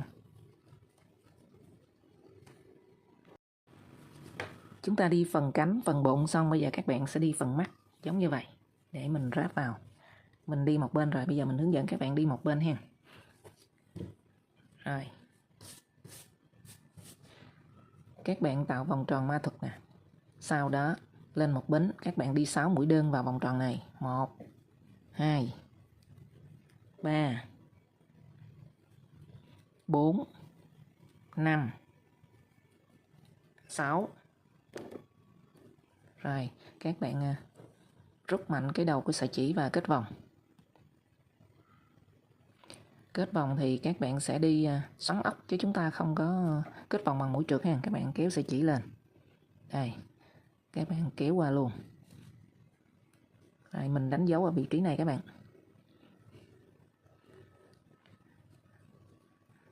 Các bạn vừa kết vòng, chúng ta đi thêm 1 mũi nữa vào đây, có nghĩa là mình lên vòng 2 nè. Vòng 2 thì các bạn sẽ đi mũi V, 2 mũi đơn chung chân. Bây giờ mình đi 1 mũi rồi. Bây giờ các bạn đi thêm 1 mũi nữa. Rồi, các bạn cũng sẽ đánh dấu ở vị trí này. 2 mũi V rồi đó các bạn. Bây giờ các bạn cũng sẽ đi mũi V, nhưng chúng ta đi mũi nửa kép. Đây các bạn nhìn nè, mình đang ở vị trí này nè. Sau khi các bạn đi 2 mũi V nè, bây giờ các bạn còn lại là các bạn đi 4 mũi V, nhưng mà các bạn đi mũi nửa kép. Quấn chỉ. Rồi các bạn đi nè. Trên kim có 3 sợi, các bạn quấn chỉ kéo hết qua. 1 mũi V mà là các bạn đi mũi nửa kép. Rồi, chúng ta đi 4 mũi như vậy. 2 mũi rồi.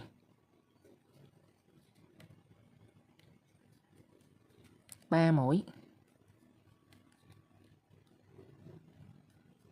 4 mũi là mình hết vòng 2 các bạn. Các bạn đi cái phần mắt của em cú này thì các bạn đi 5 vòng. 1, 2, 3, 4, 5. Rồi, chúng ta sẽ lên vòng 3. Mình gỡ kim đánh dấu ra.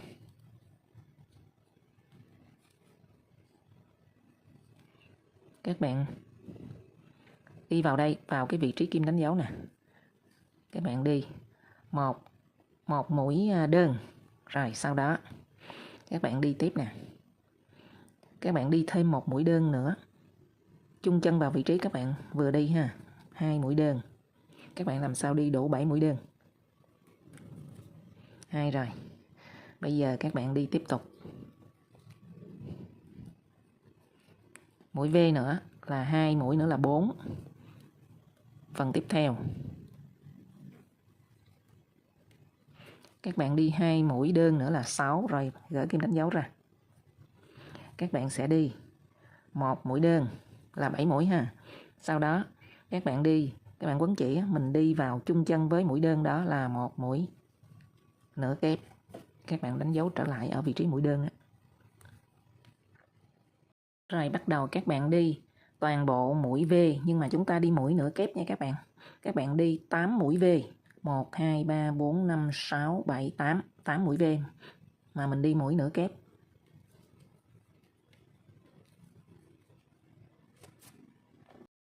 Rồi khi các bạn đến cuối hàng thứ 3, ở vị trí kim đánh dấu này các bạn gỡ ra nè. Mình đi 1 mũi đơn. Sau đó gắn kim đánh dấu trở lại.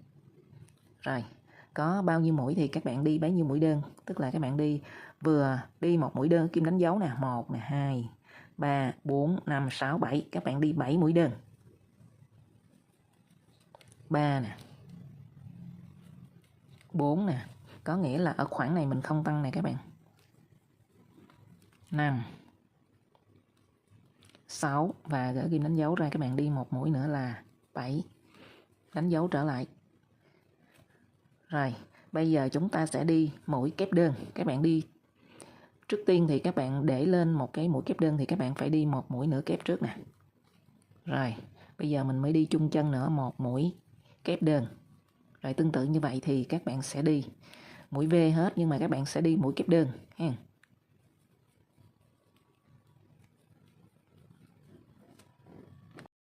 Rồi ở mũi V cuối cùng thì các bạn sẽ đi 1 mũi kép đơn và 1 mũi nửa kép để mình xuống cái mũi đơn ấy các bạn cho nó tròn. Bây giờ chúng ta gỡ kim đánh dấu ra nè.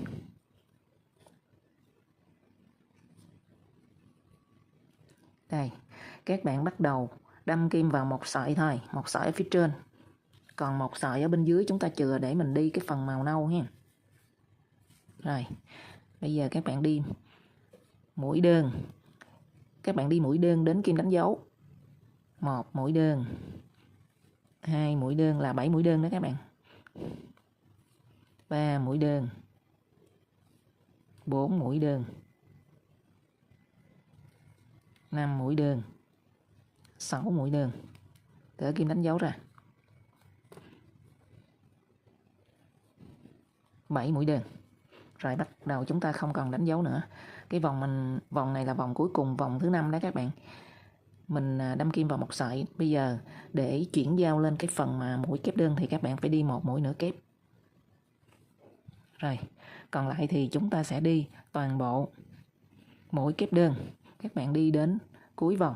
Ở ngay vị trí chúng ta đi 1 mũi đơn nè. Các bạn đâm kim vào một sợi và mỗi mũi một chân, không tăng.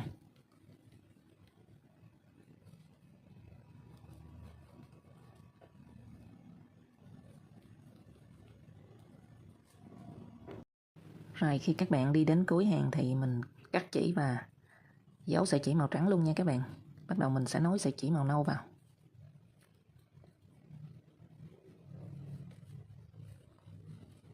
Đây, các bạn nối bất kỳ vị trí nào cũng được, do chúng ta đi không tăng.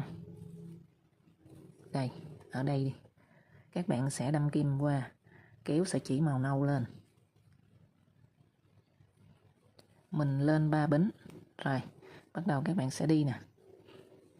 Đâm kim vào một sợi mình chừa lại đó, các bạn sẽ đi mũi kép đơn.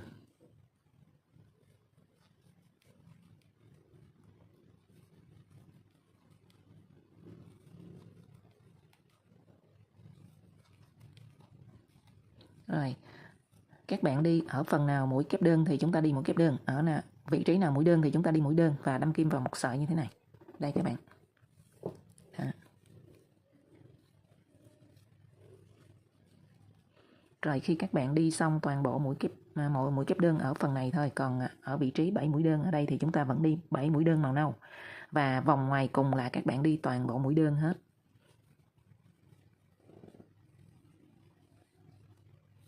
Rồi chúng ta tiến hành thao tác nha các bạn.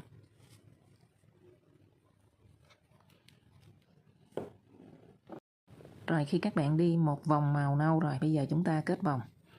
Sau đó các bạn lên một bính, bây giờ mình đi toàn bộ mũi đơn ở vòng thứ hai. Đây các bạn.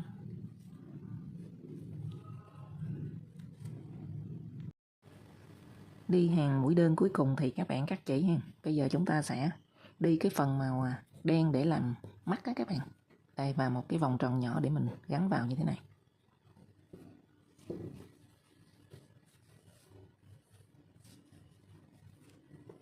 Đó, ra hình em cú rồi nha các bạn. Bây giờ chúng ta sẽ đi vòng tròn màu đen này nè. Các bạn tạo vòng tròn ma thuật và mình cũng đi 6 mũi đơn vào vòng tròn này.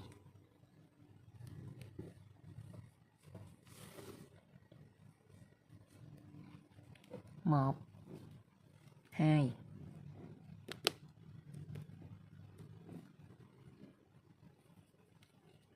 ba, 4, 5, 6 rồi. Các bạn rút thật mạnh nè.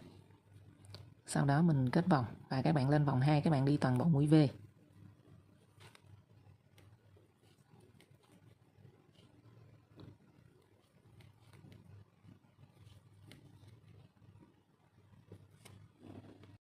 Xong vòng 2 thì các bạn lên vòng 3, mình lại đi 1x 1V.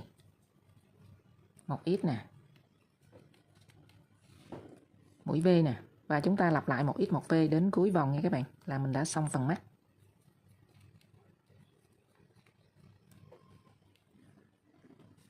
Do chỉ màu đen nó hơi khó thấy thì các bạn cứ tính là 1x 1V 1x 1V và chúng ta đi cuối vòng, kết vòng, cắt chỉ. Rồi bây giờ các bạn đi cái màu trắng nhỏ bên trong con mắt á, các bạn sẽ đi 5 mũi đơn vào cái vòng tròn ma thuật và các bạn rút lại là xong. 1, 2, 3, 4, 5. Rồi, các bạn rút thật mạnh.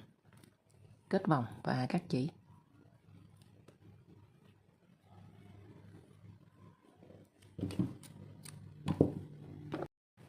Phần mắt xong thì các bạn để đây đi. Chúng ta làm cái phần tay của em cú hen. Mình đã làm trước một tay rồi. Bây giờ mình sẽ hướng dẫn các bạn làm cái phần tay còn lại. Chúng ta làm như thế này. Trước tiên thì các bạn tạo vòng tròn ma thuật nè. Các bạn gầy lên 16 bính. 1, 2, 3, 4, 5. Rồi các bạn đã lên 16 bính. Bây giờ tiếp tục các bạn lên 4 bính nữa. 1, 2, 3, 4. Rồi mình quấn chỉ. Các bạn đâm kim vào bính số 16 nè. Các bạn đi mũi kép đơn. Nhưng các bạn kéo dài lên. Kéo như thế này nè. Dài lên, cao lên. Cao lên. Rồi các bạn mới quấn chỉ kéo qua. Quấn chỉ kéo qua lần nữa. Chúng ta đi thêm 2 mũi chung chân như vậy nè các bạn. Các bạn quấn một lần thôi. Đâm kim vào bính số 16. Tiếp tục kéo chỉ lên. Đó, quấn chỉ kéo qua. Quấn chỉ kéo qua. Các bạn thêm một mũi nữa. Các bạn đi 3 mũi kép đơn chung chân vào vị trí bính số 16 đó. Rồi tương tự như vậy các bạn cũng quấn chỉ. Bắt đầu đâm kim vào bính số 15 nè. Các bạn đi ngược lại là 10 mũi kép đơn. 10 mũi kép đơn, sau đó các bạn đi 2 mũi nửa kép và 2 mũi đơn. Rồi chúng ta đi nè các bạn. Các bạn nhớ là kéo dài lên chứ mình không có đi thông thường như những mũi đơn mà các bạn đi phần thân rồi. Cái này chúng ta làm cái phần tay của em cú nên các bạn kéo dài ra để nhìn thấy những cái sợi sợi đó, kéo như thế này.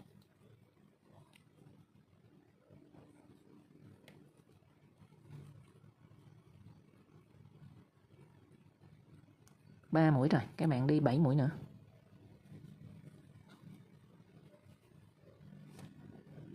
Rồi sau khi các bạn đi 3 mũi kép đơn chung chân ở phần đầu ha, sau đó mình đi 10 mũi kép đơn. Bây giờ các bạn sẽ đi 1, 2, 3, các bạn đi 3 mũi nửa kép. 3 mũi nửa kép nha các bạn. 1 mũi nửa kép nè. 2 mũi nửa kép nè. 3 mũi nửa kép nè. Rồi còn lại 2 bính thì các bạn đi 2 mũi đơn. 1 mũi đơn. 2 mũi đơn. Rồi tương tự như vậy chúng ta đi đối xứng nè các bạn. Bạn kéo chỉ qua. Mình đi 2 mũi đơn. 1 mũi đơn.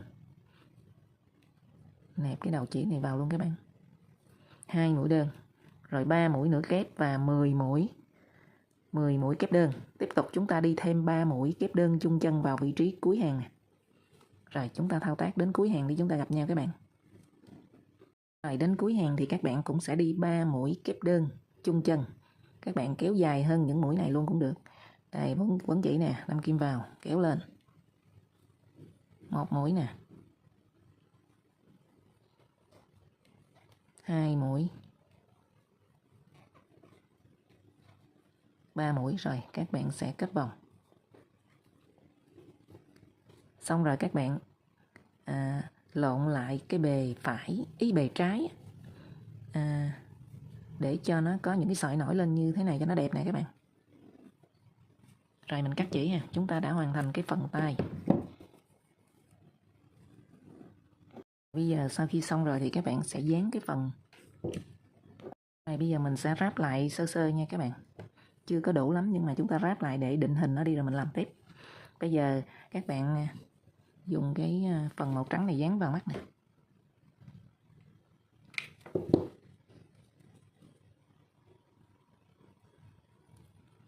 Đây, các bạn dán cho nó như thế này nè. Rồi phần này thì các bạn sẽ dán nó khum lên chứ các bạn đừng có đè sát xuống, nó không đẹp nha. Bây giờ chúng ta sẽ dùng súng bắn keo á, mình dán keo xung quanh đi.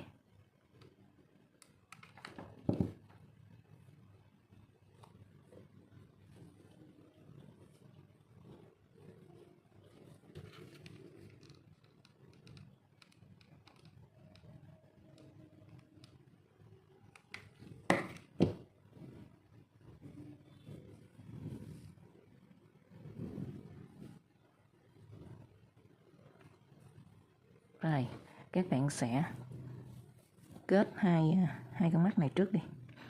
Các bạn đâm kim vào một sợi nè, chúng ta đi ở phần giữa thôi. Đây. Một sợi bên mắt phải và một sợi bên mắt trái, sau đó các bạn kéo sợi chỉ lên.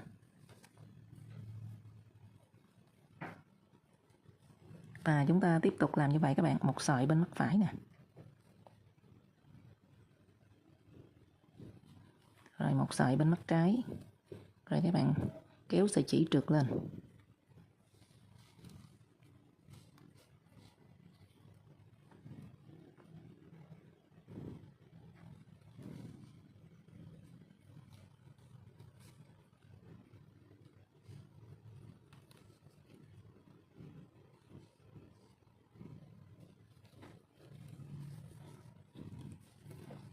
Rồi các bạn nhớ mình bắt đầu ở giữa thôi, khoảng giữa này.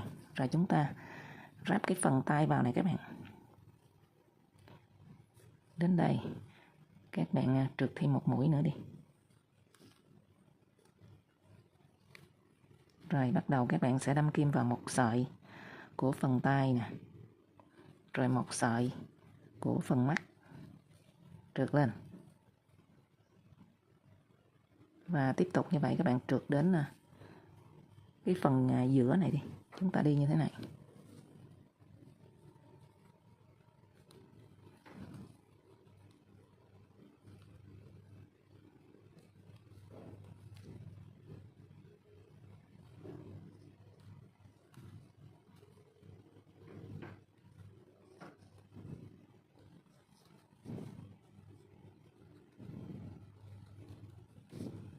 Rồi, đến đây các bạn cắt chỉ. Cái phần tay còn lại các bạn cũng ráp y như vậy. Rồi khi các bạn ráp hai mắt và hai tay lại, bây giờ mình sẽ ráp vào phần thân nè. Các bạn cũng đâm kim vào một sợi của phần thân nè. Và các bạn ướt chân. Mình dùng kim đánh dấu để đánh dấu và cố định nó để các bạn làm cho nó dễ hơn.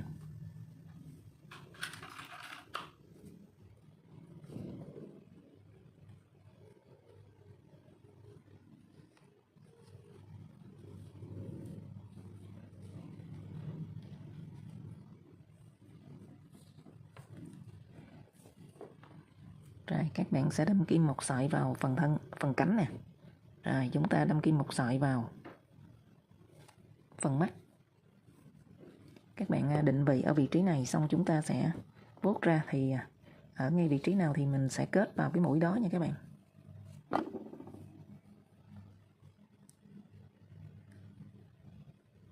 Các bạn đâm kim một sợi vào phần mắt trước đi cho nó dễ kết.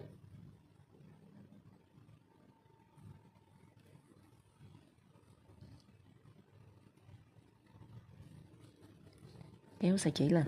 Rồi, một sợi phần mắt, một sợi phần cánh. Kéo sợi chỉ lên. Một sợi phần mắt, một sợi phần cánh. Đó, chúng ta ráp lại như thế này.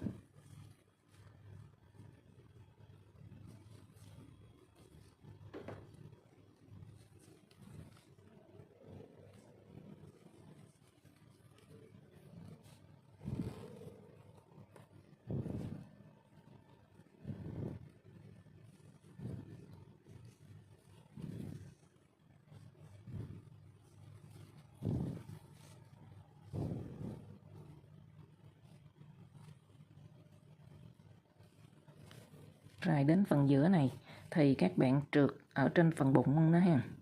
Bây giờ các bạn trượt 3 mũi. 1 2 3. Rồi, chúng ta sẽ tiếp tục kết cái phần mắt trái. Một sợi của phần mắt nè.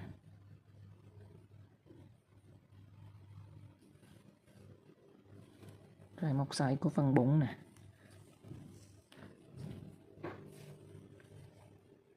Một sợi phần mắt nè, một sợi phần bụng nè. Và các bạn sẽ cân đối để mình kết đến cuối hàng.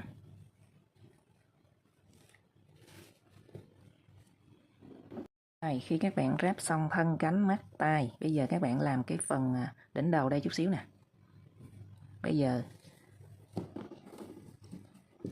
các bạn sẽ tạo vòng tròn ma thuật lên 3 bính. Sau đó các bạn quay lại đâm kim vào bính số 2. Đi một mũi đơn. Đâm kim vào bính số 1. Đi một mũi đơn, lên một bính. Lên hàng thứ hai thì các bạn sẽ đi mũi V, 2 mũi đơn chung chân.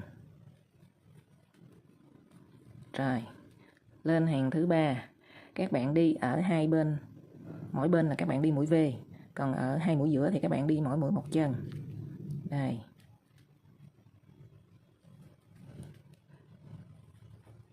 Rồi, mũi cuối này các bạn cũng đi mũi V.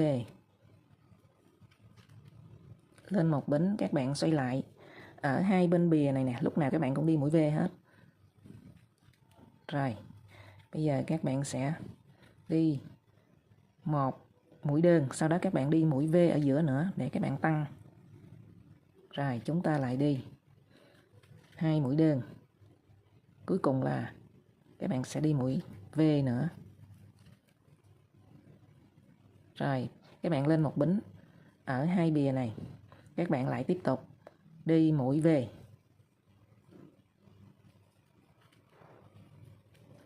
Rồi, ở phần giữa này thì các bạn sẽ tăng một mũi thôi. Chúng ta đi là một mũi đơn, 2 mũi đơn, 3 mũi đơn, rồi các bạn đi mũi V nè. Sau đó các bạn sẽ đi 3 mũi đơn nữa. 1 2 3. Rồi chúng ta đi mũi V. Rồi lên hàng thứ nhất nè, thứ hai, thứ ba, thứ tư, thứ năm. Rồi bây giờ mình lên hàng thứ 6. Ở đầu hàng mình cũng đi mũi V tiếp. Rồi ở phần trong thì các bạn sẽ đi mỗi mũi một chân. Đến cuối hàng chúng ta lại đi mũi V nữa. Rồi chúng ta vừa lên hàng thứ 6 các bạn. Giờ mình lên hàng thứ 7 nè. Lên một bính, đầu hàng các bạn cũng đi mũi V. Rồi ở khoảng giữa thì các bạn đi mỗi mũi một chân. Đến cuối hàng thì các bạn cũng đi mũi V. Đến cuối hàng thứ 7, bây giờ mình lên hàng thứ 8. Hàng thứ 8 các bạn kết vào để tạo hình cái phần đỉnh đầu của em cú luôn nha các bạn. Bây giờ chúng ta sẽ đâm kim vào vị trí mà các bạn vừa kết cái phần tay vào đó. Các bạn kéo sợi chỉ lên. Đây, kéo sợi chỉ lên. Rồi, bây giờ ở hàng cuối cùng này các bạn đi toàn bộ mũi V lên một bính. Mũi nào các bạn cũng đi mũi V hết. đầu, cuối, giữa gì chúng ta đều đi mũi về.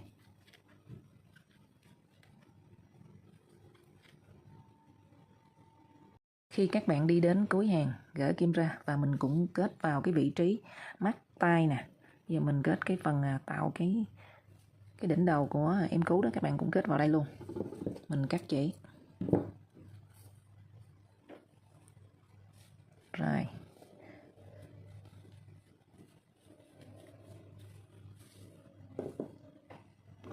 Rồi kết xong thì cái phần giữa này thì các bạn cũng kết vào ở vị trí giữa cái mũi và cái tay luôn ha.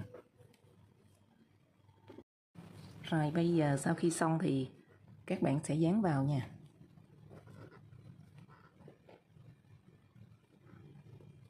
Mình dùng súng bắn keo.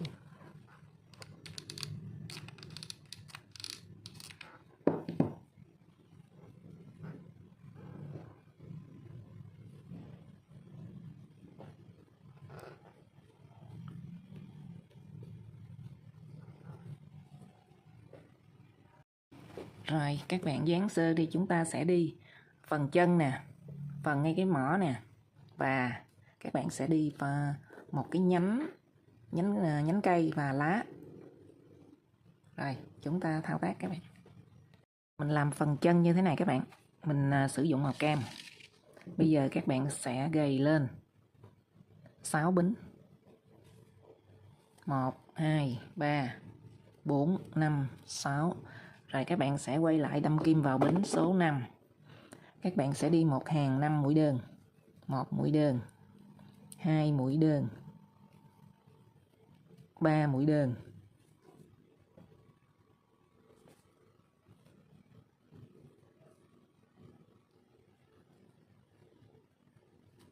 4 mũi đơn, 5 mũi đơn. Rồi các bạn lên một bính xoay lại, hàng thứ hai các bạn cũng sẽ đi 5 mũi đơn.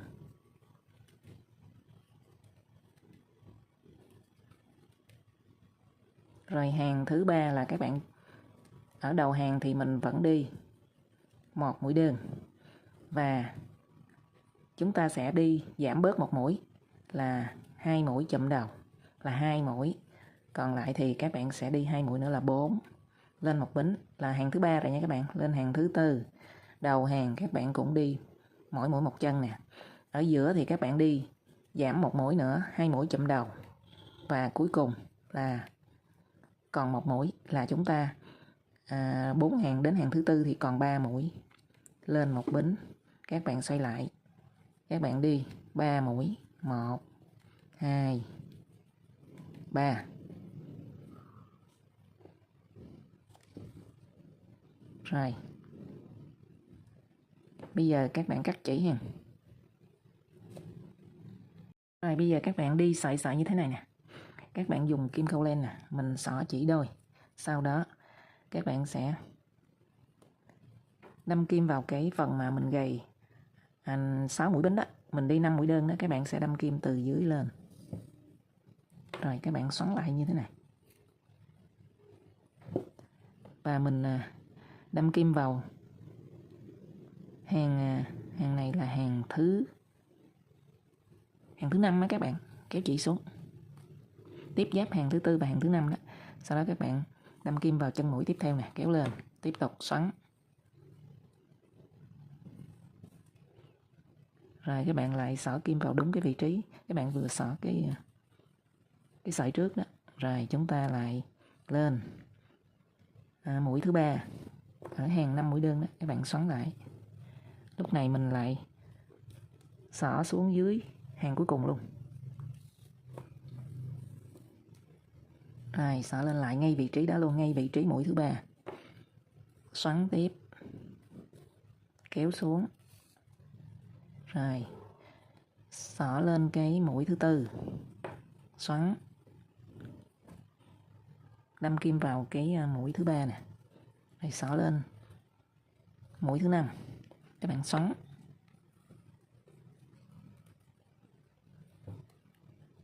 Xỏ xuống. Rồi xong các bạn giấu sợi chỉ luôn. Phần chân xong các bạn sẽ đi cái phần mỏ ha. Chúng ta tạo vòng tròn ma thuật, sau đó đi vào cái vòng tròn này 3 mũi đơn. 1, 2, 3. Các bạn rút thật mạnh nè. Sau đó mình đi xoắn ốc các bạn. Các bạn kéo cái sợi chỉ qua chân mũi đầu tiên.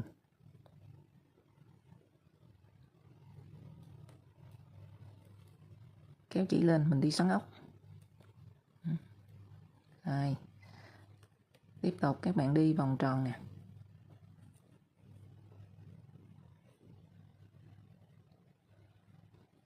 Mũi đầu tiên, mũi thứ hai. Mình đang lên hàng thứ hai đó các bạn. Mũi thứ ba. Rồi các bạn lại xoắn ốc tiếp. Mũi thứ nhất.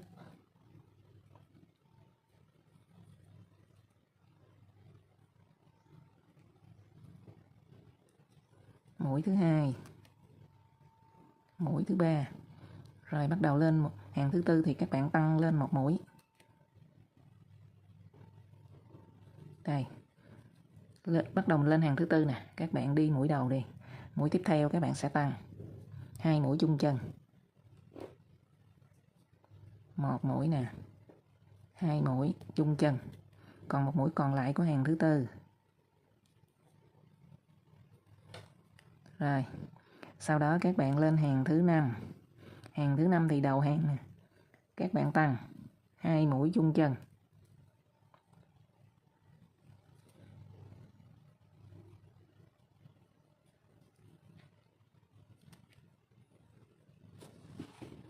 Rồi, các bạn tiếp tục đi mũi V nữa. Bắt đầu lên hàng thứ 5 các bạn vừa tăng đó, chúng ta tiếp tục tăng. Rồi, tăng 2 mũi liên tục rồi là các bạn đi 1 mũi không tăng. 2 mũi không tăng.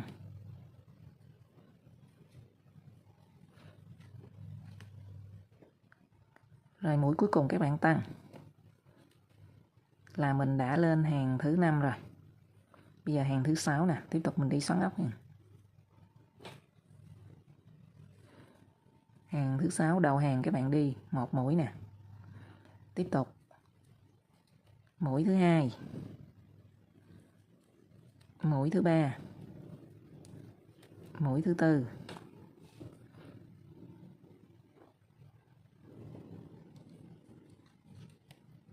Mũi thứ 5. Mũi thứ 6 và mũi thứ 7 thì vòng thứ 6 này các bạn không tăng ha. Rồi lên vòng thứ 7 nè. Bắt đầu các bạn sẽ tăng nè. Mũi đầu tiên nè. Tăng, rồi mũi thứ 2 không tăng. Mũi thứ 3 các bạn tăng. 2 mũi chung chân. Mũi thứ 4 không tăng. Mũi thứ 5 tăng.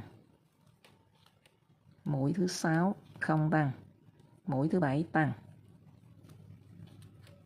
Rồi lên. Hàng 1, 2, 3, 4, 5, 6, 7 rồi. Các bạn đi 7 hàng, giờ lên hàng thứ 8. Hàng thứ 8 thì có bao nhiêu mũi các bạn đi bấy nhiêu.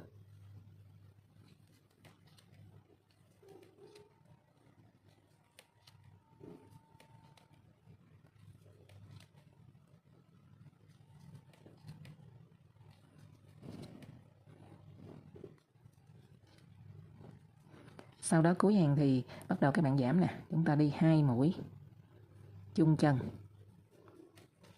Tiếp tục đi 2 mũi chung chân nữa.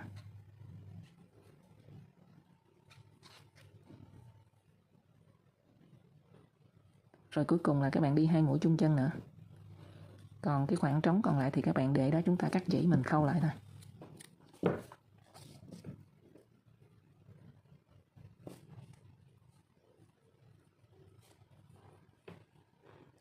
Các bạn sẽ dùng kim khâu len.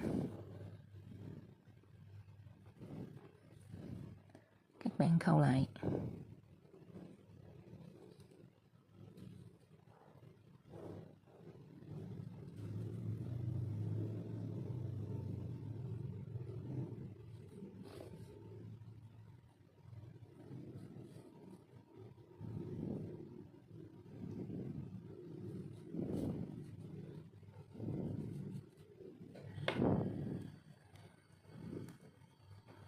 Rồi xong phần mũi rồi các bạn.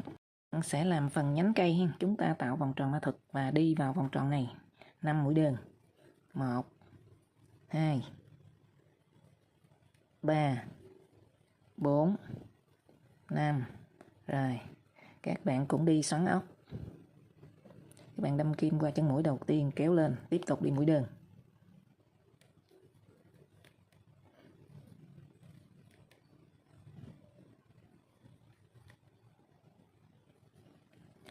Rồi các bạn đi xoắn ốc này, các bạn lộn lại ra cái bề phải.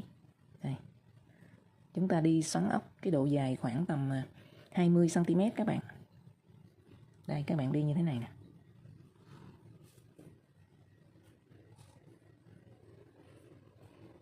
Các bạn đi đến đây đi, chúng ta gặp nhau để mình rẽ nhánh. Khi các bạn đi một độ dài khoảng 20 cm, 15 đến 20 cm nha các bạn. Rồi chúng ta sẽ rẽ nhánh nè.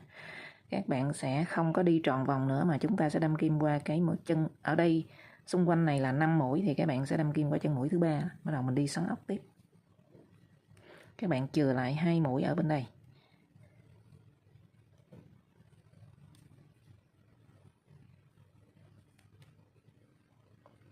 Ở phần này nó nhỏ quá thì các bạn có thể đâm kim vào một sợi.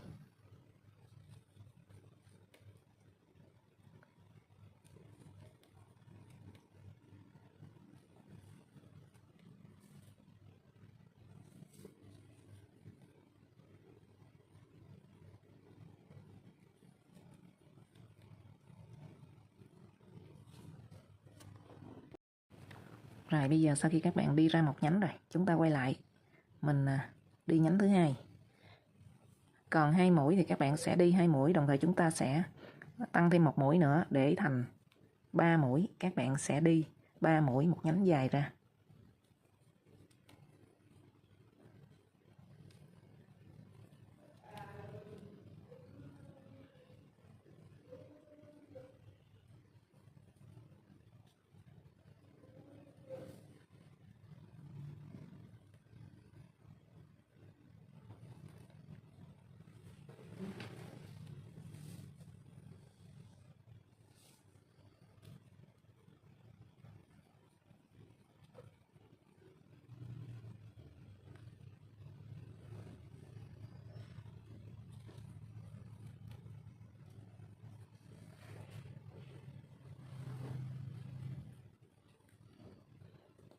Các bạn sẽ đi dài cái độ dài mình mong muốn nha, độ dài dài ra đi cho nó đẹp.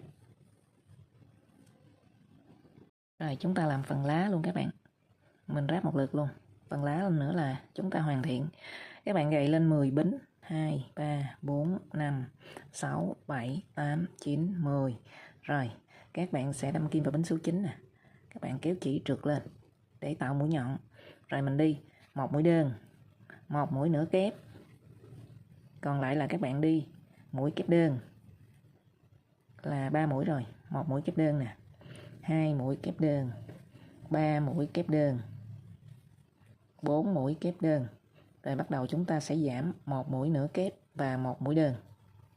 Và các bạn cũng đi đối xứng như vậy để tạo thành chiếc lá ha. Qua bên đây chúng ta lên một bính nè. Các bạn đi một mũi đơn, một mũi nửa kép. Rồi 4 mũi kép đơn. 1 2 3 4. Rồi sau đó các bạn đi. Đây, mình đi luôn các bạn. 1 mũi kép đơn, 2 mũi kép đơn, 3 mũi kép đơn. Chúng ta đi mũi nửa kép, mũi đơn. Rồi các bạn lên một bính. Mình đâm kim qua 2 sợi của chân mũi cuối cùng nè. Các bạn kéo lên, trượt qua luôn. Và sau đó các bạn kết vòng, cắt chỉ.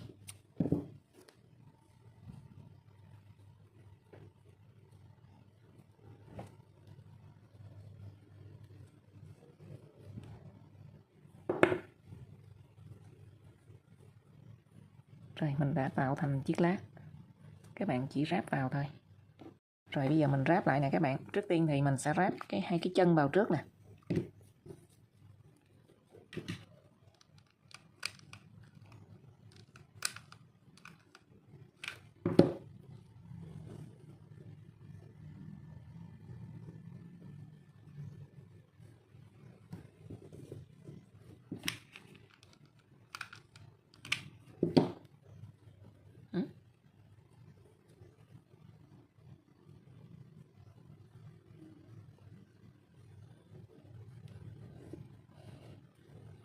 Rồi các bạn sẽ ráp cái nhánh cây vào nè, cho hai cái chân của em cú bấu vào đây luôn.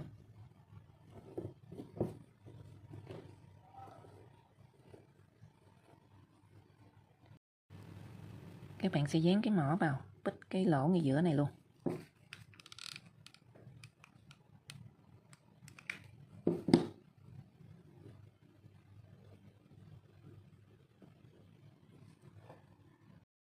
Sau khi móc phần lá xong thì các bạn sẽ trang trí vào theo sở thích của mình ha.